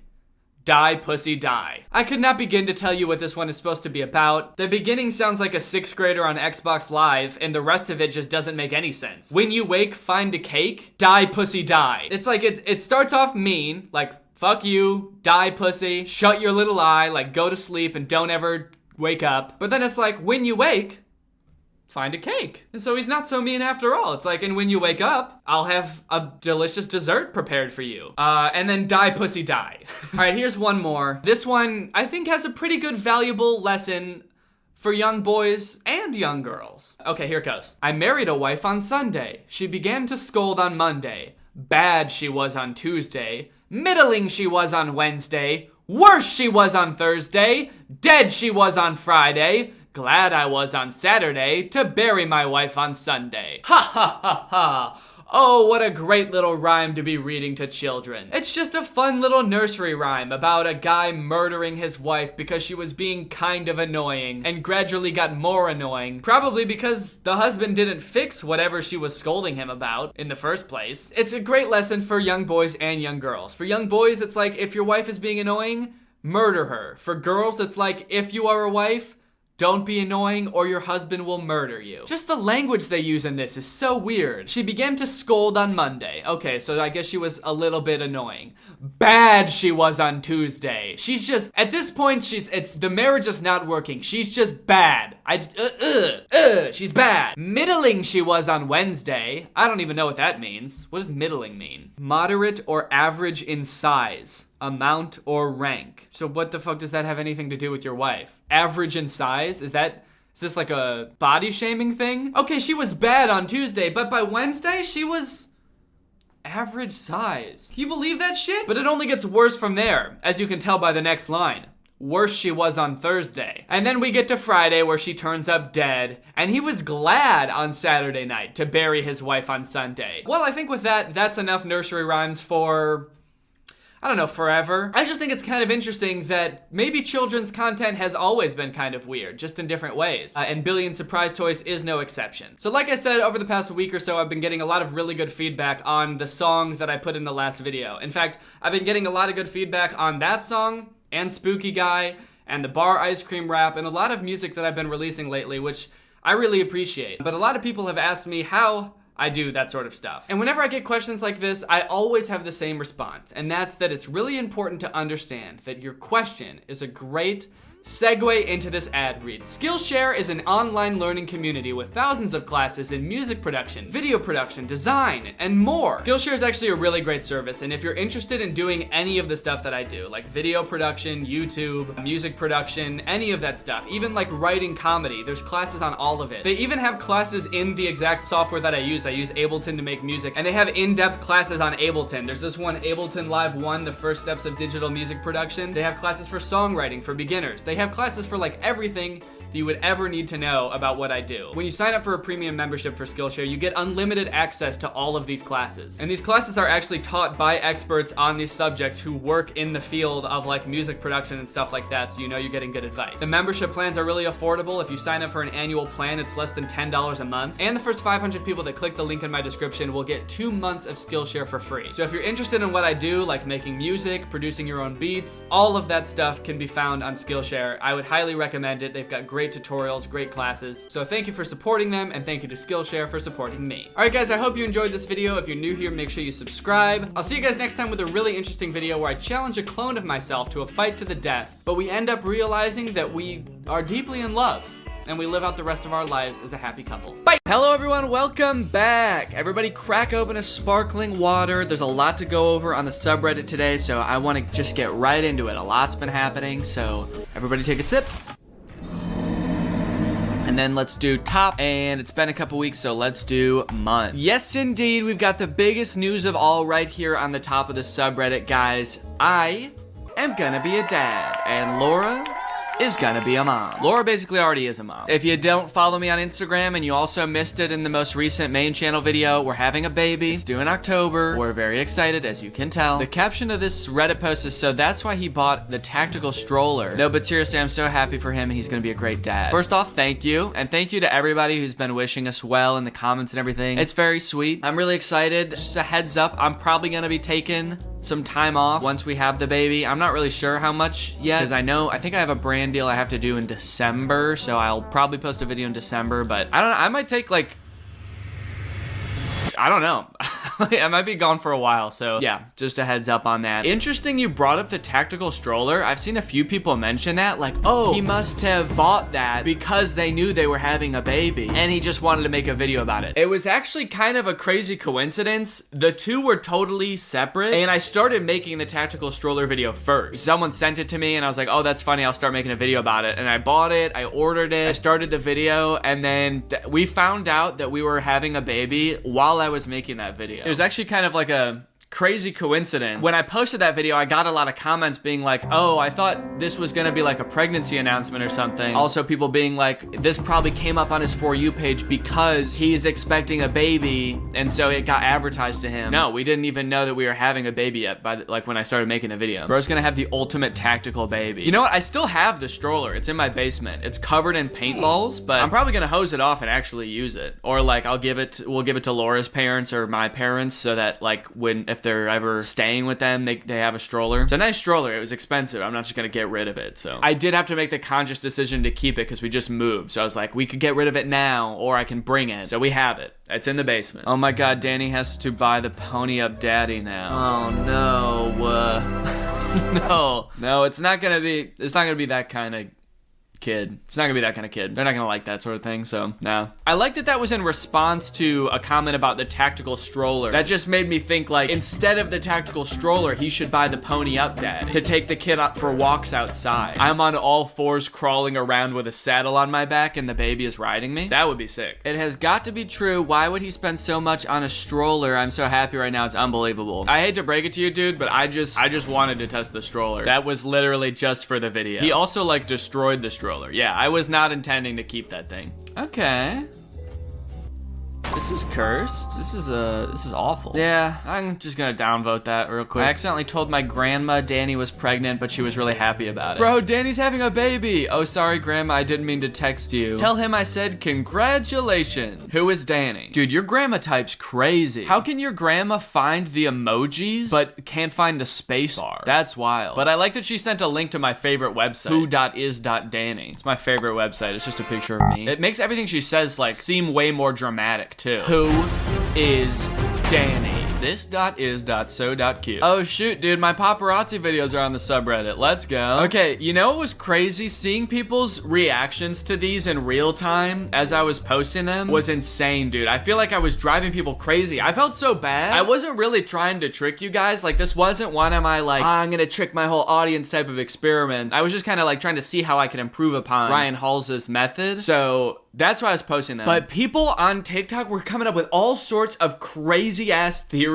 as to what I was doing. Like, oh, he's gonna post a video called, like, I tricked all my fans into thinking I was getting followed by the paparazzi. Or like, guys, these are so obviously fake. He's probably faking something else, and this is just to distract us from that thing. I saw so many TikToks about it. Let me see. Actually, I'm gonna try to pull them up. Okay, so this is one of the TikToks I saw. I saw so many trying to come up with theories. This one says, no, what if the real prank Danny's trying to pull is just driving his fan base to insanity? Because now every single newly created Danny Gonzalez fan account I see, I'm just like, wait, is this him? Now no one can trust anyone, and this was his plan all along. And the whole reason for putting out the paparazzi account is to show it's obviously him when he's really lurking somewhere else, and we'll never know for sure what other accounts are actually his. I felt so bad watching these all come out because I was like, oh my god, dude, it's not that deep. Are you on Greg Gonzalez / Viral Vision News TikTok? What do you guys think the video is gonna be called? Guys, what if this one is a red herring to distract us from his actual plan to disguise himself as someone else? The amount of like attributing motive that people did when I was posting these was insane. Because honestly, I was just fucking around. I was just like being silly. I was just kind of goofing around. At first, I wanted to just kind of end my video about the Halsey brothers with some TikToks that I made as kind of like parodies of their TikToks. So I was like, okay, I'm gonna go make a bunch of these and I'll just end the video with these. But then as I got to planning and like making them, I was like, well, I don't really know if I want to just like end the video with a compilation of TikToks. That seems kind of lame. So how can I use these to like add another section onto the video? So I was like, okay, maybe I'll just like make another segment where I use these TikToks to give them suggestions for how they can improve their videos. So be like kind of parodying their videos while also like adding another funny element to the video. So that was my whole plan. So it was kind of just like a silly little extra bit to the video. But seeing everyone like theorize and come up with conspiracies of what I was doing made me feel like in ancient times when sometimes it would rain and sometimes it wouldn't, and people would think that like the rain god was mad at them and come up with all these reasons why the rain god's not making it rain. I felt like the rain god, dude. Actually, no, not the rain god. I felt like, I guess just like clouds. I felt like how clouds would feel if they could feel. Yeah, I just felt like clouds, man. Sometimes it rains and sometimes it doesn't. Sometimes I post a bunch of paparazzi videos of myself on TikTok and sometimes I don't, man. You're just gonna have to get used to it. Plan your crops accordingly. Oh, but the craziest thing that happened is, okay, so I made the TikTok account Viral Vision News. I uploaded all of the TikToks to that, then re-downloaded them, and then deleted that account. Really, I privated it first, and then after a while, I was like, I should just delete it because people were finding it. Some kid made a TikTok account called Viral Vision News, but he replaced the L with an I because he obviously couldn't get my account name. So he just tried to make it look as much like Viral Vision News as possible. And like nobody noticed that it wasn't this like the same account name. So people thought that this was the account that I made. And he gained like 13,000 followers by like kind of pretending to be me. He made his bio Effinitely Day, Otnay, Annie Day, Gonzalez Gay, and then just started posting the most unhinged edits of me.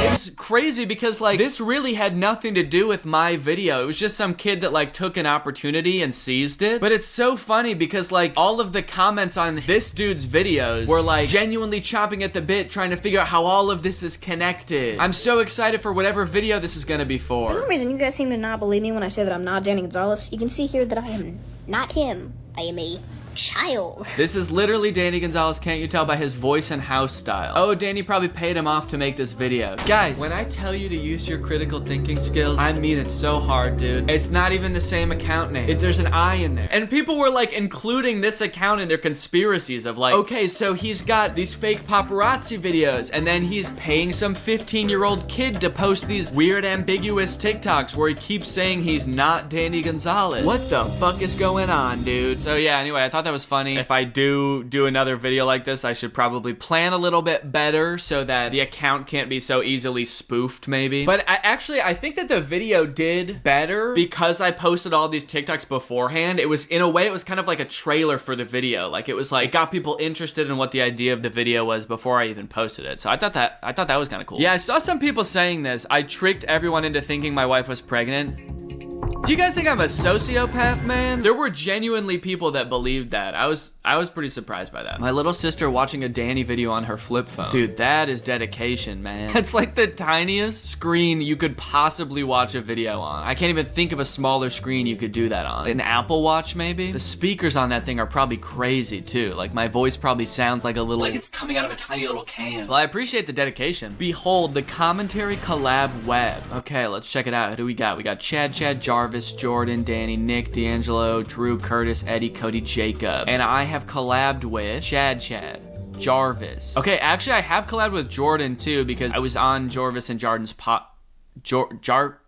Did I say Jarvis and Jordan? Jarvis and Jordan. I was on their podcast. Collabed with Nick. I've collabed with Curtis. Oh, I've collabed with Cody also. Dude, this web needs some work, man. I've collabed with Eddie too. Yeah, I think this needs to be taken back to the shop and looked at a little bit. Back to the drawing board, please. We need like a heat map kind of web or something where you can tell like by the thickness of the line how many times each person has collaborated with the other or something like that. This could be better. I like the format and it's kind of interesting to look at. But yeah, because like my lines with like Drew and probably Curtis would be pretty thick. Yeah, that would be pretty interesting to see. So I'm looking forward to a V2 if possible. Eventually, you could connect it to other genres of YouTube and you could like kind of make a whole YouTube ecosystem collab web, but have like clusters for different like genres. That'd be kind of cool. I'm putting this all on you, whoever made this. If you ain't got elegance. Is that a Hello Dolly reference?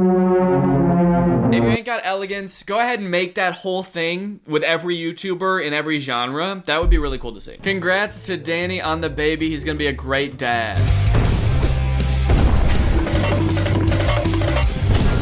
He's on X Games mode. Hey, I gotta keep my baby tactical, man. No, don't worry. I'm not gonna do that with my baby. I got it all out of my system with this one. Danny said we need more high quality memes, so I present this subreddit lore. Okay. See, this is what I want to see. Some lore to the subreddit. We need collective community lore. Let's see what they've got.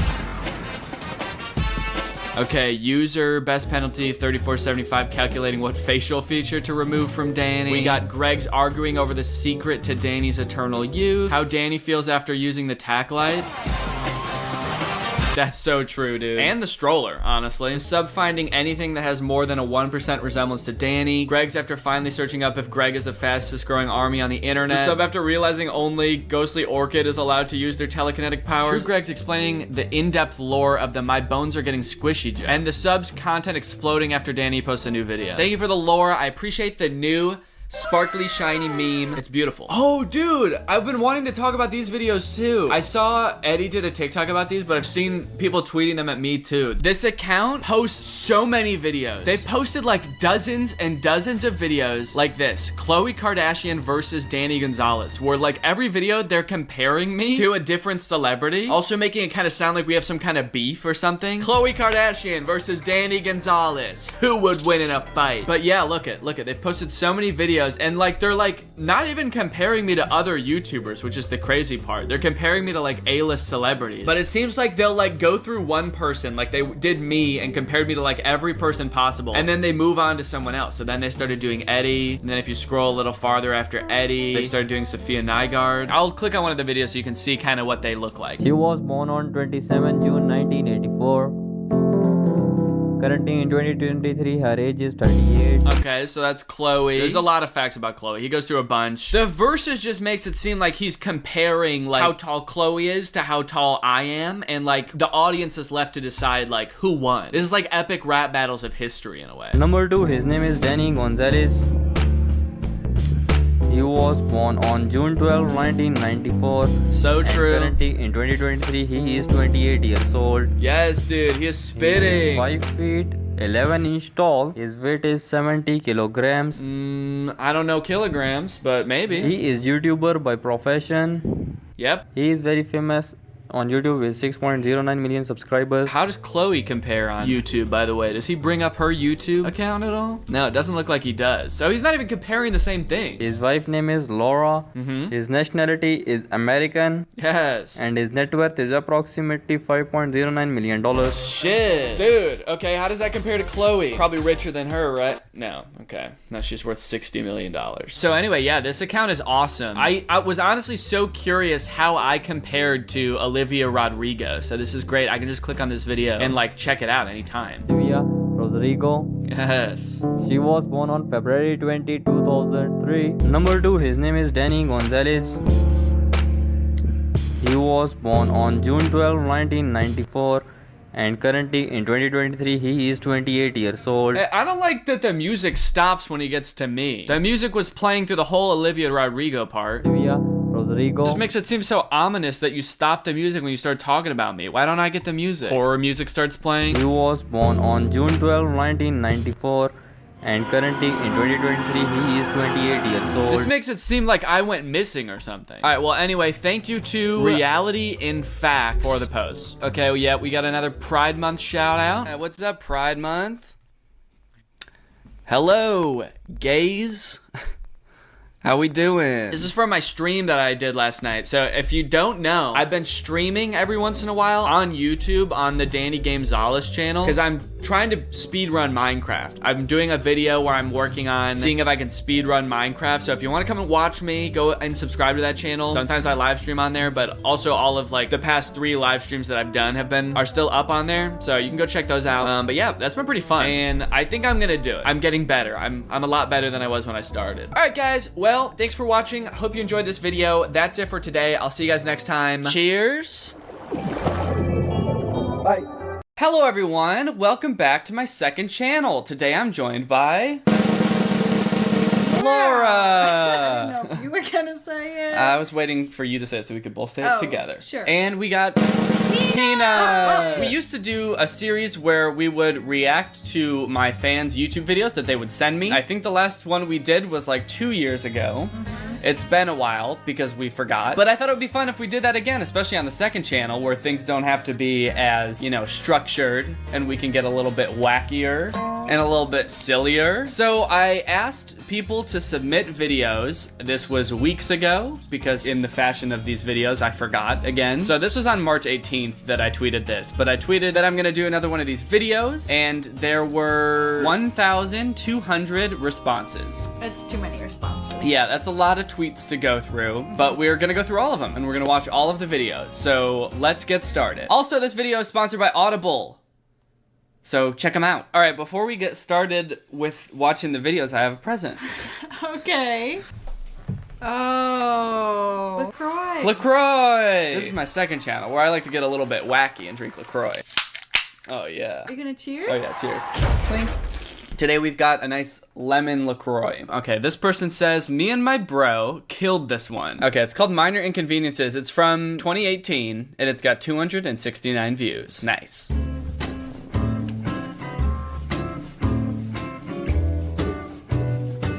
It's nice of them to tell us that it's a comedy sketch video before it starts. Do not mistake this for anything else. This isn't gonna be sad, okay? So you're not supposed to cry during it. You're supposed to laugh, just so you know. And also, this isn't real. It's just a comedy sketch video. Just checking how long it is. Okay. What are you already bored? I just want to know what I'm signing up for, you know? DVD case, and it's not the DVD that he wanted. And he goes, right. I'm on the edge of my seat. So I really like his sigh because it does, like, the whole premise is like every time something inconvenient happens, it's just this sigh, but like it's not the type of sigh that you would even use in that situation. Like I don't know what kind of sigh that is. It's not like or like it's just like it's like oh yeah. Every sip of LaCroix is a minor inconvenience. Taste it. Catch. Oh. All right, well, I think that's the general premise of the idea. I don't know if much else happens. Let's go to the end. Oh! Oh! Look at him. He's happy. Yeah, he's smiling. Oh! Oh, yeah. Uh-oh. Oh, God, he's the I just like how he started to smile and get up at the end of the shot. Like he was like, okay, I'm done laying on the ground now. Good. We gotta go. We used to rate the videos, right? Should we rate this one? A 7. Yeah, I'd give it a 7. The sigh is really what was throwing me off. I like the premise where it's escalating, but there's something weird about the sigh. It was something too like pleasurable about the sigh. Yeah, so work on that. Make your sigh less pleasurable and then submit again. This is a video called My Grandfather's Recipe. I'm just looking at the thumbnail. He just looks like he's screaming with his hand in a pot of boiling water. Oh no, we may have spoiled the joke before we even watched the video. What's up, guys? Today I'm going to show you a little recipe that my father taught me and his father taught him before him. Super simple, not a whole lot of ingredients, maybe 10 minutes. First thing you want to do is go ahead and peel these potatoes. So you're going to grab your... Peeler. No, peeler underneath your hand. It's right there. Talk for a second. What? All right, D'Anthony, you know what my No, stop. You know my name's not D'Anthony. I know what I'm doing, okay? You don't like... So far, I'm in. Mm-hmm. First of all, it's 1 minute and 12 seconds, which is the perfect amount of time for a sketch. Love that. Scientifically proven. 72 seconds, optimal. I think what we're finding is that you might have a pretty short attention span, because we got like 30 seconds into the last video, and you were like, how long is this? Too many tink-tonks. Please put them in the boiling water. If you don't have a spoon, that's okay. The good Lord provided us with his own. Take a handful of these. You're gonna want to go, fish those babies out. You don't So quick. have a spoon, that's okay. The good Lord provided us with our very own. So now that we've got our potatoes out, that gives us the perfect stock for our potatoes. This reminds me of like old YouTube sketches. Like this is quality old goodness. Yeah, it reminds me of something I make with my boys back in high school. The one thing that confuses me about this video is what was the recipe? He just took potatoes and put them in boiling water and then took them out? And that was the whole recipe? Hang on. Was your grandfather some kind of idiot or something? You know what I do like about this video though? Yeah, tell me. He's got one of those soda stream things in the background. If you guys don't know what these are, this is basically a cool way to make homemade LaCroix. You basically get a little canister of CO2 and then you can pump it into water to carbonate the water, and you can buy little flavors. What happened down there? I was just kicking my legs and the dog was there. Well, I was just kicking the dog. This recipe, I guess it makes sense that he got it from his grandfather. This definitely seems like a Depression era recipe. Put potato in water. Now it's wet potato. That one is a 8.99. Ooh, I like the title of this one. This title right here is gonna get a 10 out of 10. What? I like the title. Pineapple Man Stops a Robber? Yeah, it's got like character, you know? Okay. So we're starting it, and the first thing I'm noticing is that it is 5 minutes long. So you're not gonna want to watch the whole thing? No, Is that what you're saying? I'm gonna want to watch it. I'm just saying that might factor into its score. One day in an ordinary neighborhood. Oh no! A robber!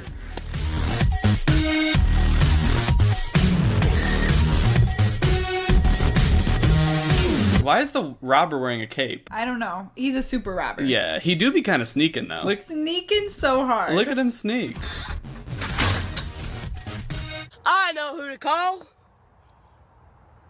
When you're in trouble, you know who to call. There's one superhero who's better. Did you sing this? Huh? Did you sing this? That doesn't sound like my voice. Okay. No, what the fuck? When you're in trouble, you know who to call. There's one superhero who's better than him all, Pineapple Man. What makes him Pineapple Man? He just has a pineapple on his shirt? Yeah. Okay, I'm curious to see if he has any, like, pineapple powers, or what is, like... What would a pineapple power be? To make your mouth hurt? Yeah.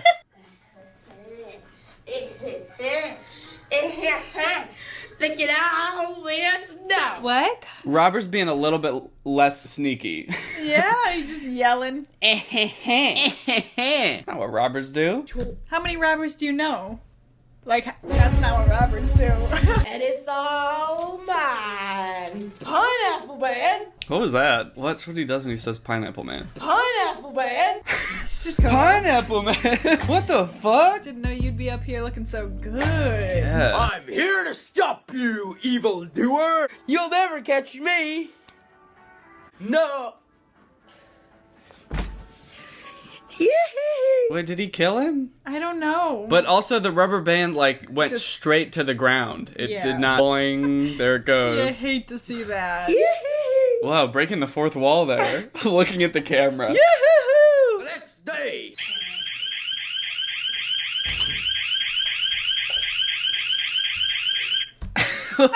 I feel like whoever directed this video didn't tell him how we were supposed to react to that, and so he was just like trying out everything. He was like, Is this good? Stop right there, evildoer. What you gonna do? I'm gonna fight crime. That's what I'm going to do. Guess you haven't seen my superpower yet.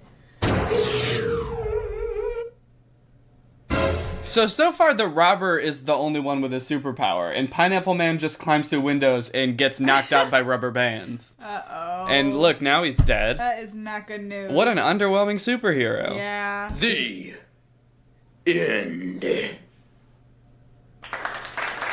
Bloopers. Wait. Huh? It's called Pineapple Man Stops Robber. Pineapple Man Stopped No Robber. The thing I've got an issue with is that this video is 5 minutes long, and the actual video is only 2 minutes long, and the rest is gonna be bloopers apparently. What are we gonna rate this one? They had costumes. Like a 5. Here, have some chaos to look at, this person says. People just moving TV. It's a bit. It's just a bit, don't worry. I like that. Like, this is a theme for these videos. People had to tell you it's not real. It's just a joke. Please don't be offended by this. This one's got, like, production quality. Yeah, I guess they made this recently. Oh. It's got 500 views. That is all. Man, I can't believe Mr. Mills let us get this TV for him. I know, right? It's 4K, but wait, you gotta make sure not to drop it. It's expensive. Yeah, and it's also raining. Yeah. Oh! You were supposed to hold it. Yeah, just fix it. I'm gonna have to leave it on the ground. It was fine the way it was. Oh my God! Commitment! Yeah, that was pretty good. That was a good hit. They really thwacked him. Oh, look at that reaction, too. Oh, he knows he's about to get hit. Look at that. He's leaning into it. He's like, you see come that? at me. Wow, look at it. It looks like glass shattering, but I think that's like water. When I first saw that, I thought it was like snot. Just Oh, jeez. coming out. How much snot did you think he had? It's rainy. I don't know. I like that the dog is also committing equally. He's like, yo, guys. Yeah, I like this because I know that if we ever tried to film something like this, Peanut would do that also. She'd be Yes. like, no, stop. Play with me instead.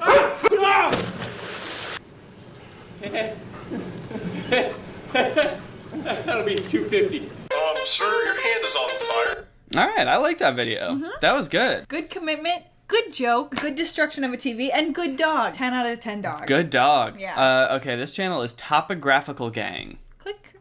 Good Click job. on it. Oh, click? Yeah, let's click on it. Voice activated computer. Click. You want to watch another one of their videos or what? Yeah, let's do delivering pizza in Houston. Augusto's hot and ready pizza. We keep it baked. Can I take your order? Yes. Can I get a large pepperoni pizza, please?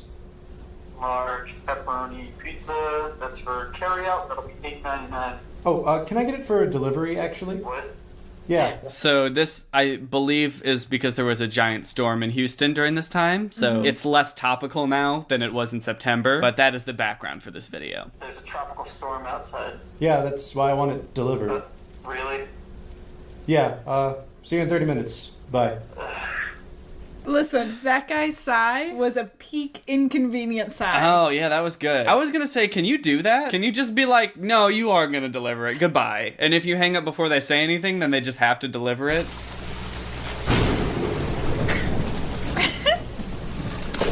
Oh, listen, they commit. Yeah. They commit. He doesn't know what's in that water, and he just whoop right down. Yeah, there could be anything in that water. We're 30 minutes late. Why is it wet?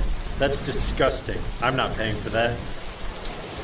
Aww. Oh, that's it. That was kind of a sad ending. I'm glad that we knew the first one was a bit. This one doesn't say it's a bit. Maybe it's not a bit. Yeah, was that real? Uh-oh. Or were you guys just being silly? Are you 'Cause goofing? this is my second channel where we like to get silly and wacky, so if that wasn't silly, you guys have to tell us so I don't put it in the video. Okay, this next video is called 1 Subscriber Special. Aww. So she got a subscriber for some reason, and this is for you, my guy. 1 subscriber special. Listen. And that was the whole video. Now she's got 6. Oh shit, she's got she's got 6 subscribers. Also, did she have a video before that? Like, how did she get the 1 subscriber? Yeah, that's a good question too. Let's go to her channel and check it out, because I want to see if she's got another. Oh, yeah, she's got a 5 subscriber special. Okay, but she didn't have any videos before then. Who subscribed? Well, now she's got 5, so let's check it out.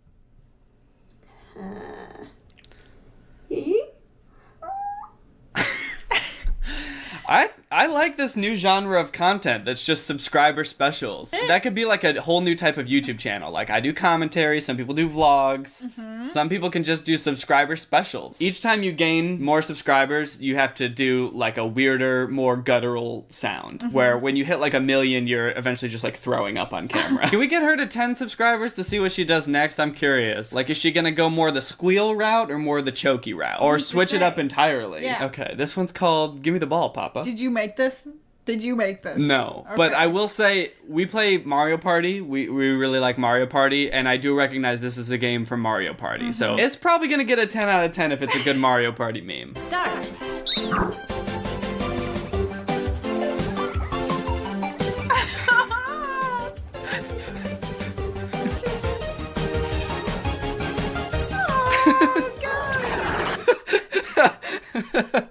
Damn, he got balled on by Papa. Oh, I feel like Papa. whoever sent us this didn't make this video. This video has 3 million views. Yeah. And their name is Jimmy, and the person who sent me this, his name is Val. Val, the video gets a 10 out of 10, but I think you get a 0 out of 10, because I think you cheated.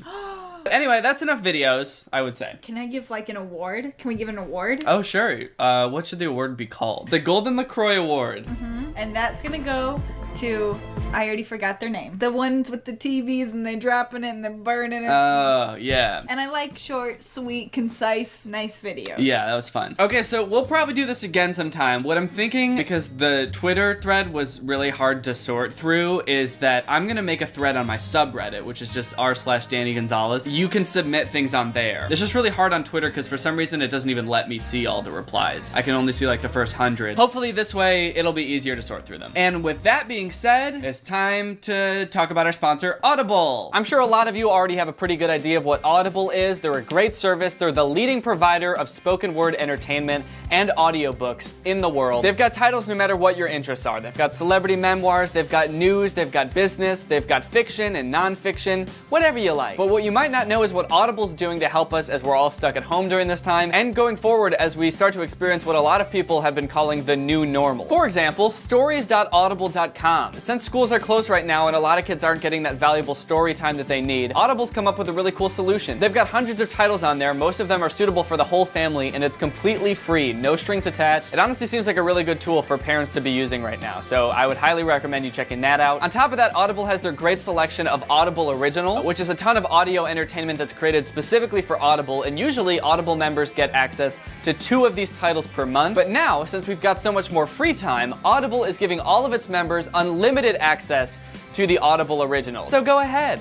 Listen to your heart's content. I've always kind of wanted to get into reading Stephen King books, but I've been intimidated because they're so long. But Audible's got lots of Stephen King books, and I just started listening to it, and it's been great so far. Lately, since I haven't been going to the gym, I've just been going for runs outside in nature. And I don't know about you guys, but when I run, I get out of breath, and I get sweaty, and it hurts. And a great way to occupy your mind from that is by listening to an audiobook. Guaranteed, my dude. So if you need a little escape or you just want to spice up your life a little bit, visit audible.com/furious or text Furious to 500-500, because this is my second channel, Too Danny, Too Furious. I am Danny, and I am furious. I love Audible. I think they're great. I use them myself. I really think you guys would enjoy them too. So thanks for checking out Audible, and thank you to Okay, that's the end. What's up, guys? It's me, Danny, and today we're gonna be talking about the hottest trend on YouTube right now, and it's not what you think. It is not diss tracks. It is not challenges. It is not glowing red 1,000-degree knives cutting through things videos. It is a trend that you might be unfamiliar with if you're over the age of 3.5 years old. It is learning your colors videos. You guys might not believe this, but YouTube channels geared towards young kids are doing like extremely well right now on YouTube somehow. I found a list that has the 500 channels that have grown the most on YouTube over the past 30 days, and 2 of them, 2, are dedicated to teaching kids colors. Now you're probably thinking, oh, okay, this is probably run by like Disney or like Nickelodeon million or something.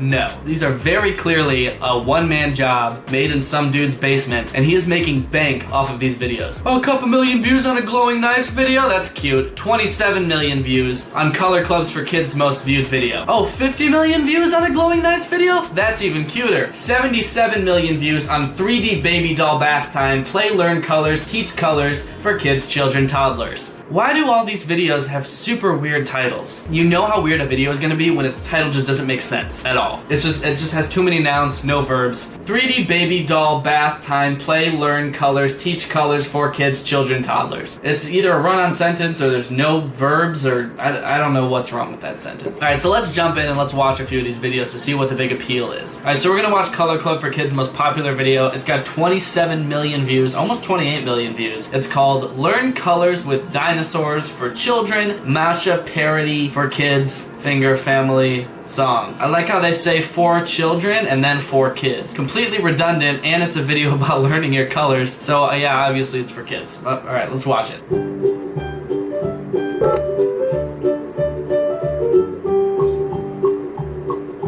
Purple.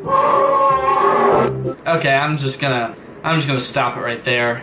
A few things. First off, you can tell that this is just a one-man operation. Some dude in his basement just cranking these videos out. He didn't even bother to animate the dinosaur walking down. He just got a picture of a dinosaur, made it purple, and then just literally just dragged it down the screen. And then that fucking mouth movement? He did not even try. He just stretched he just like warped the picture to be stretched out. Just like, Pink. Again with the stretching the heads out thing. At least he used a different dinosaur this time. Like, at least it's not the same dinosaur, just a different color over and over. But honestly, the pink and purple is kind of confusing. I feel like this purple dinosaur is like pretty close to the pink color used on this. Purple and pink are really close together. Kind of hard to tell them apart. Am I colorblind? Alright, I think I get the gist of this video so far. I'm gonna skip ahead to see... Oh, actually, he did use the same dinosaurs twice. You got long neck, T-Rex, another T-Rex, I guess. Alright, so let's skip to the next segment here. One. Two. Alright, now we're learning counting. Alright. I can't think of any jokes about this part. It's just fucking weird. 4.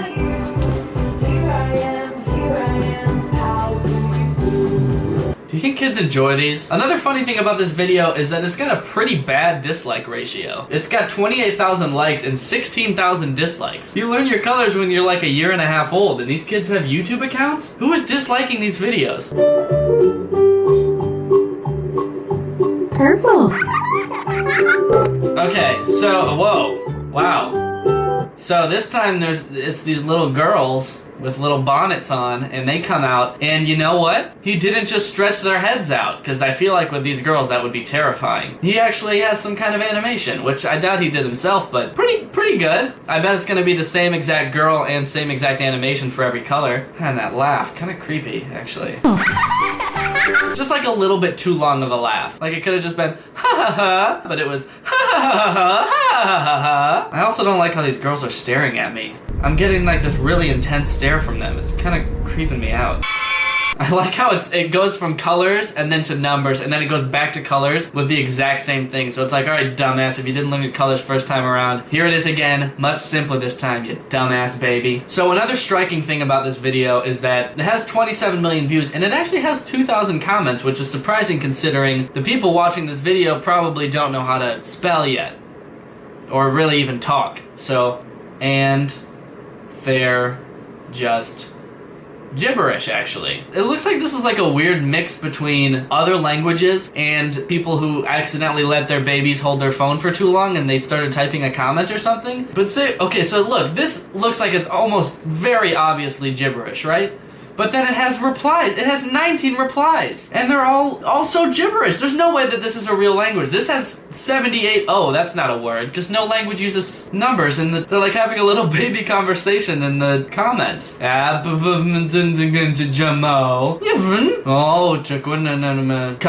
comma. 1. Okay. Alright, so now we're going to go to this next YouTube channel called Billion Surprise Learn Colors and Nursery Rhymes. Now, I watched a little bit of one of these videos, and it is considered considerably more creepy than the last one. So if you felt like a little weird about the first one, you might want to turn the video off now because it just gets like really weird. I'll be honest, the animations in this one are a little more impressive. It might be a whole production studio creating this one. It's a production studio of psychos, but they really are pulling off a whole operation here. So let's check out their most popular video, which has 77 million views. It is called 3D Baby Doll Bath Time, Play, Learn Colors, Teach Colors for Kids, Children, Toddlers. Again, what is up with these titles? Let's watch the video.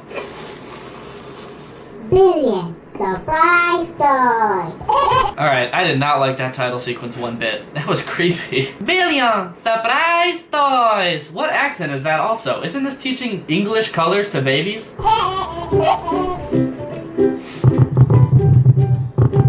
This baby looks drugged out of his mind.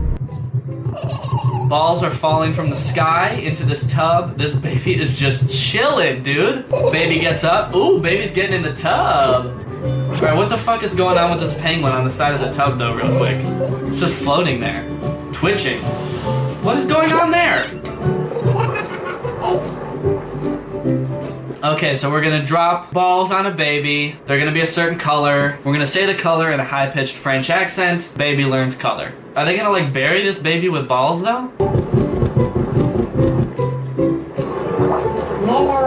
I feel like this video would be much different if it didn't have the baby laughing and happy music sound effects and instead had a baby screaming with scary music sound effects.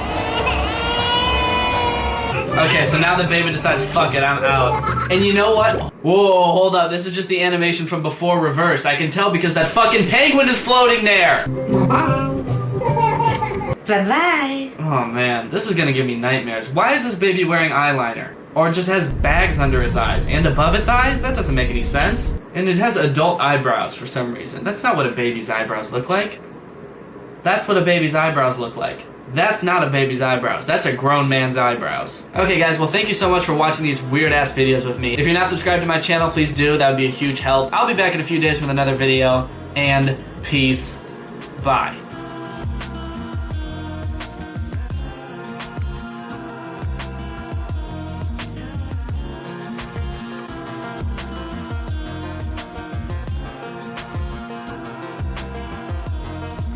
What's up, Greg? I hope you're all having a great day. Welcome back to my channel. This, of course, is another episode of That Yummy Yum. That Yummy Yum?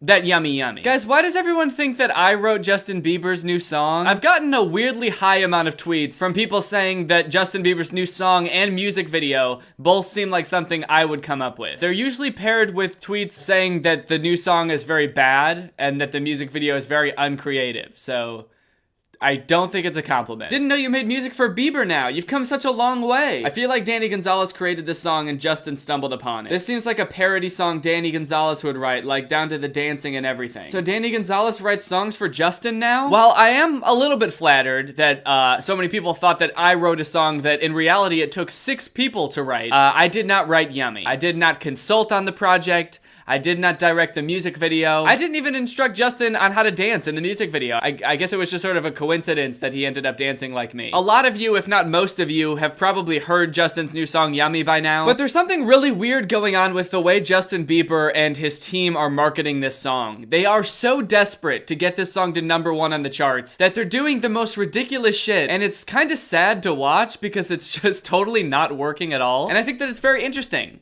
and also not good. So I wanted to talk about it, and so now I'm gonna talk about it, and so let's complain. So because of copyright, I can't actually play any of the song because I have a feeling even if I played one tiny little second of the song, Justin Bieber's team would copyright claim it immediately. But that won't stop me from talking about the lyrics in a little segment I like to call Lyrical Analysis.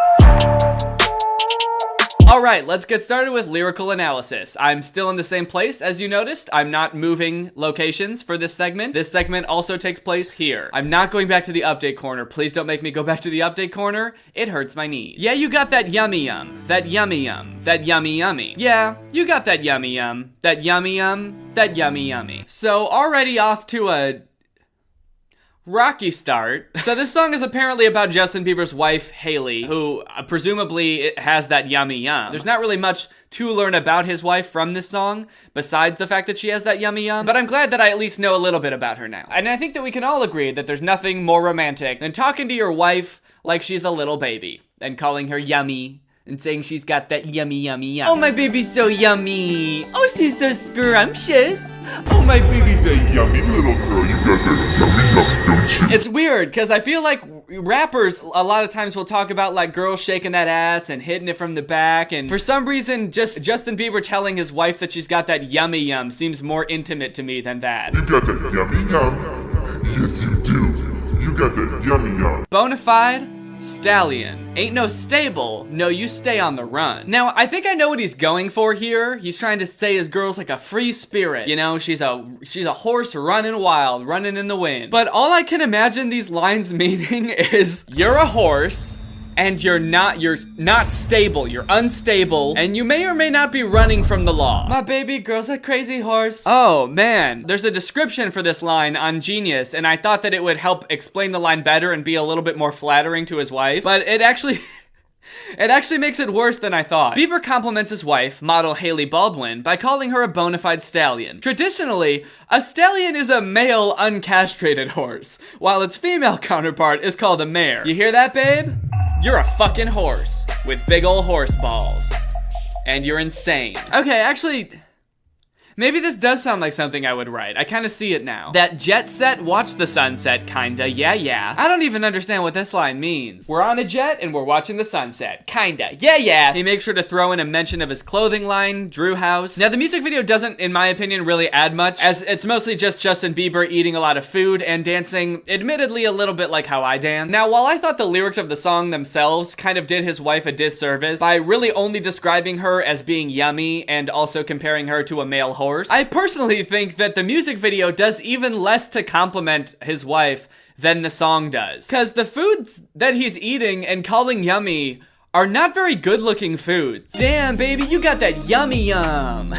You're looking like some pea jello. You look like a lobster. Ooh, baby got a body like a dead fish. So that's the side of the story that most people know. That's the song, it's kind of bad. That's the music video, it's pretty generic. And on its own, I don't really think that it's that much worth talking about. Like, sure, it's bad, but pop stars release bad songs all the time. I'm also not one of those people that like hates Justin Bieber. I think that a lot of people, especially when he was younger, were like so harsh on him for no reason, just because he was like a little boy with a high voice. Like, he had the most disliked video on YouTube when he was like 12. Baby, when Justin Bieber released it, became the most disliked video on YouTube until, I think, 2018, when the YouTube Rewind took it over. That being said, I do have a problem with the very lame and honestly quite shady things Justin Bieber is doing to try to get his new song to #1 on the charts. I noticed a few days ago, if you go to Justin Bieber's YouTube channel, he's made a shit ton of videos out of Yummy. It's not just the music video. You know how most artists will just do a music video, or maybe sometimes they'll do a music video and a lyric video? Let's see how many videos Justin has made using Yummy. Justin Bieber Yummy official video. Justin Bieber Yummy lyric video. Justin Bieber Yummy animated video. Justin Bieber and Drew House Yummy animated video. Justin Bieber Yummy fan lip sync. Justin Bieber Yummy Beliebers React, which is just the exact same music video he posted before, but with reaction YouTubers popping in every now and again going like, wow! Holy shit! No way! My heart is racing. My heart is racing, dude. Justin Bieber loves his wife? This girl, like, keels over the second the song starts. Was that her legitimate reaction to just the beat dropping and Justin starting to sing? That happens in all of Justin's songs. It's not very surprising or unique to this one. Oh shit! Justin singing on this one? Yo, I did not expect that, guys. Woo! Woo! The beginning of the song. Fuck yeah! A lot of these reactions seem very forced. I'm not saying they are. I'm sure there's people who legitimately enjoy the song. I'm not trying to knock that. You can like whatever you want. But the people who made this video definitely cherry-picked the reactions, so much so that the reactions in this video seem like totally not real. And then the last one is called Yummy Food Fight. a food fight video? So not only do you have a music video, lyric video, 2 animated videos, 2 fan-related videos, you also made a food fight video. What even is a food fight music video for a song? It honestly sounds kind of dope. I kind of want to start doing that for all of my songs from now on. Next song I drop, it's only gonna be a food fight video. No music video, no lyric video, just food fight video. Wait, the food fight video is just clips from movies and TV shows where they have food fights with the song Yummy playing over it.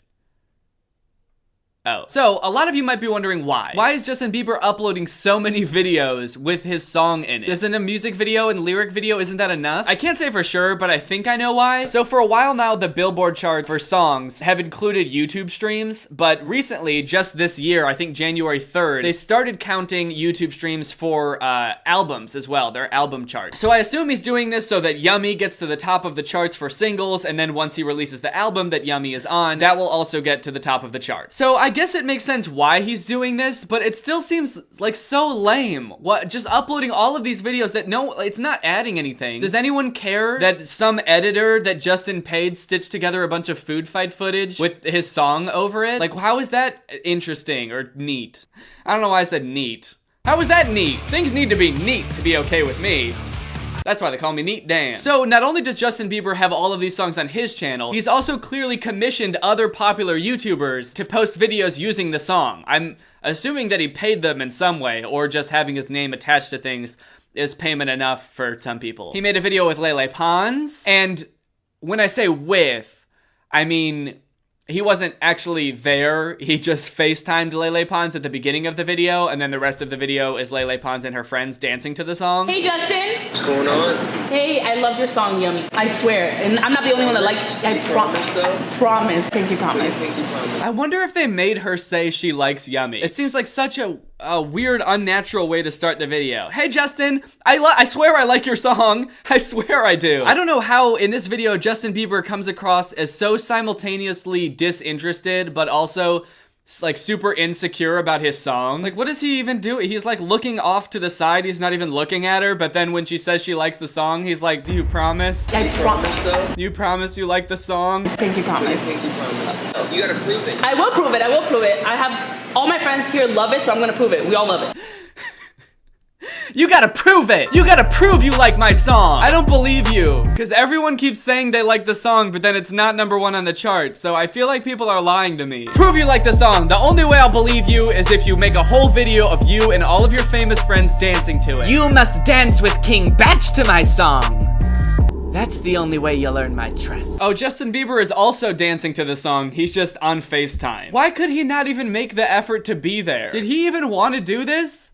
Now I'm confused. Whose idea was this? It must just be Justin's marketing team. I don't really think that this is all Justin's big master plan to get to #1 on the charts. I think it's a lot of people working for him and Justin sort of dragging his feet through this whole process. He also made a video with David Dobrik, which was actually pretty entertaining, at least a lot more entertaining than this Lele Pons video. It was mostly just him surprising people. David would bring people into his car, ask them about Justin Bieber, and then Justin Bieber would pop out. There were a couple times where people were like, I didn't like the song, and then Justin pretended to like be mad about it. It was kind of funny. But then there was a part where he gets out of the car and there's like a huge group of people standing there and Justin has to make sure that everyone has heard and enjoys his song Yummy. Have you guys heard the song yet, Yummy? Can you sing it? Yeah! Wouldn't it be funny if the whole crowd was just like, no, we don't like it.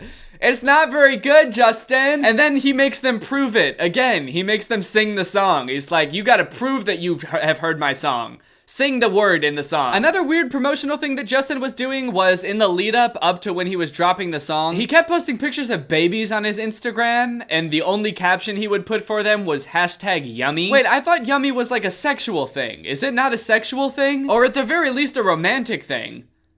Was I wrong? Did I misinterpret the whole song? Because surely Justin Bieber isn't saying that these babies are sexy. Right? So what does Yummy mean aside from like, oh, you're sexy? What do these babies have that Justin Bieber's wife also has? Feet? That's that yummy. But the worst of all of the promotional stuff that Justin Bieber has done for his song Yummy is this series of images that he posted on Instagram. Now, I have heard that Justin didn't make this, one of his fan accounts did, and then he just reposted it on here. A lot of people are saying that he made this. I don't think that's true, because he'd be talking about himself in the third person. I don't think Justin Bieber makes any of the promotional graphics he puts on his Instagram. But at any rate, he still posted it on his personal Instagram. How to get Yummy to #1. Spotify. Create a playlist with Yummy on repeat and stream it. Don't mute it. Play it at a low volume. Let it play while you sleep. If you're not from the US, you can download a VNP app. I assume they mean a VPN app, like ExpressVPN. Set the VPN to US, and then create a Spotify account. Holy shit, what a shady thing to tell your fans to do. Play the song on repeat over and over all night while you sleep. It almost seems like an admission by whoever made this that the song isn't very good, because it's like, listen, dude, you don't have to listen to it while you're awake, all right? Just put it on while you sleep. We just need to get Justin Bieber those sweet, sweet streams. iTunes. Buy the song on iTunes. Buy the song multiple times on Justin's website. The weird thing is, I feel like Justin Bieber is so rich that if he really wanted to, couldn't he just buy the song so many times that the song goes to #1 on the charts? I don't know how flexible Billboard's rules are, but like, a purchase is a purchase, and if he buys it 50 million times, you know, who's to say that's not legit? Remember, this is Justin's comeback, and if we all come together, we can give him his 6th #1 on the Billboard Hot 100. Share this post with everyone you know. Let's do this! I mean, that sentence pretty much says it all. We can get Justin his 6th #1 on the charts. Why does he need 6? That's like the shadiest part of all of this, is that Justin Bieber has already had 5 #1s. Why does he need to cheat the system to get his 6? It seems like a weird ego thing where it's like, I have to be the most popular in the world. So anyway, that's my thoughts on the whole situation. I guess when you think about it, the moral of the story here is stream Yummy. But by me, not Justin. Hey girl, you looking good? I hope this doesn't come off as too inappropriate, but ha! You got that yummy on. You're a ooey gooey, yummy, yummy, tasty little snack. I'ma hit it from the back, babe. You're a chewy, chunky, gummy, wummy, tasty little treat. Put this record on repeat, listen while you sleep, baby. Baby, you're a princess, oh you look delicious. Make me want a chef's kiss, mwah, mwah, mwah. Yummy. Body like a dead fish, face like scrambled eggs, bitch. That's a balanced breakfast, yeah. I know just what you wanna hear. You're looking like lasagna, and you know you make me wanna, ooh, make all your problems disappear. You look like ravioli, and I got the formula, babe. You're a ooey gooey, yummy, yummy, tasty little snack. I'ma hit it from the back, babe. You're a chewy, chunky, gummy, wummy, tasty little treat. Put this record on repeat, listen while you sleep, baby. Damn, you looking sweet, babe. Good enough to eat, baby. So I'ma eat your feet, babe. Eat your feet, and for dessert, I'ma eat your shirt. Eat your fucking shirt. Hey, you know what would be kinda fun? What? Let's all game the Billboard charts to make this #1. That'd be really fun. Why won't the paparazzi leave me be? Please just treat me like a person, I'm not a piece of meat. You're a ooey gooey, yummy, yummy, tasty little snack. I'ma hit it from the back, babe. You're a chewy, chunky, gummy, wummy, tasty little treat. Put this record on repeat, listen while you sleep. You're a scrumptious little spicy hot tamale in my mouth. Way too spicy, ouch, had to spit it out, babe. You're a crazy fucking horse that's on the run from the police. Crazy horse, don't hurt me please, begging on my knees, baby. Crazy horse, don't hurt me please. What law did this horse break? So stream that instead. All right, well, I hope you guys enjoyed this video. If you're new here, make sure you subscribe and turn on my notifications to join Greg. That's what I call my subscribers. I call them Greg. Isn't that kind of funny? Doesn't that kind of make you want to follow me just to kind of see what it's like? All right, thank you, Penny Kyle, for turning on my notifications. You are truly Greg. I'll see you guys next time with a really interesting video where I forget my foot at home. I leave for work and I forget my foot. Bye. This video is over now. You'll find something else to watch, or just watch this video. I know we had a lot of fun, but you can't stay on this end screen forever. No. This video is over now. So why are you still watching this?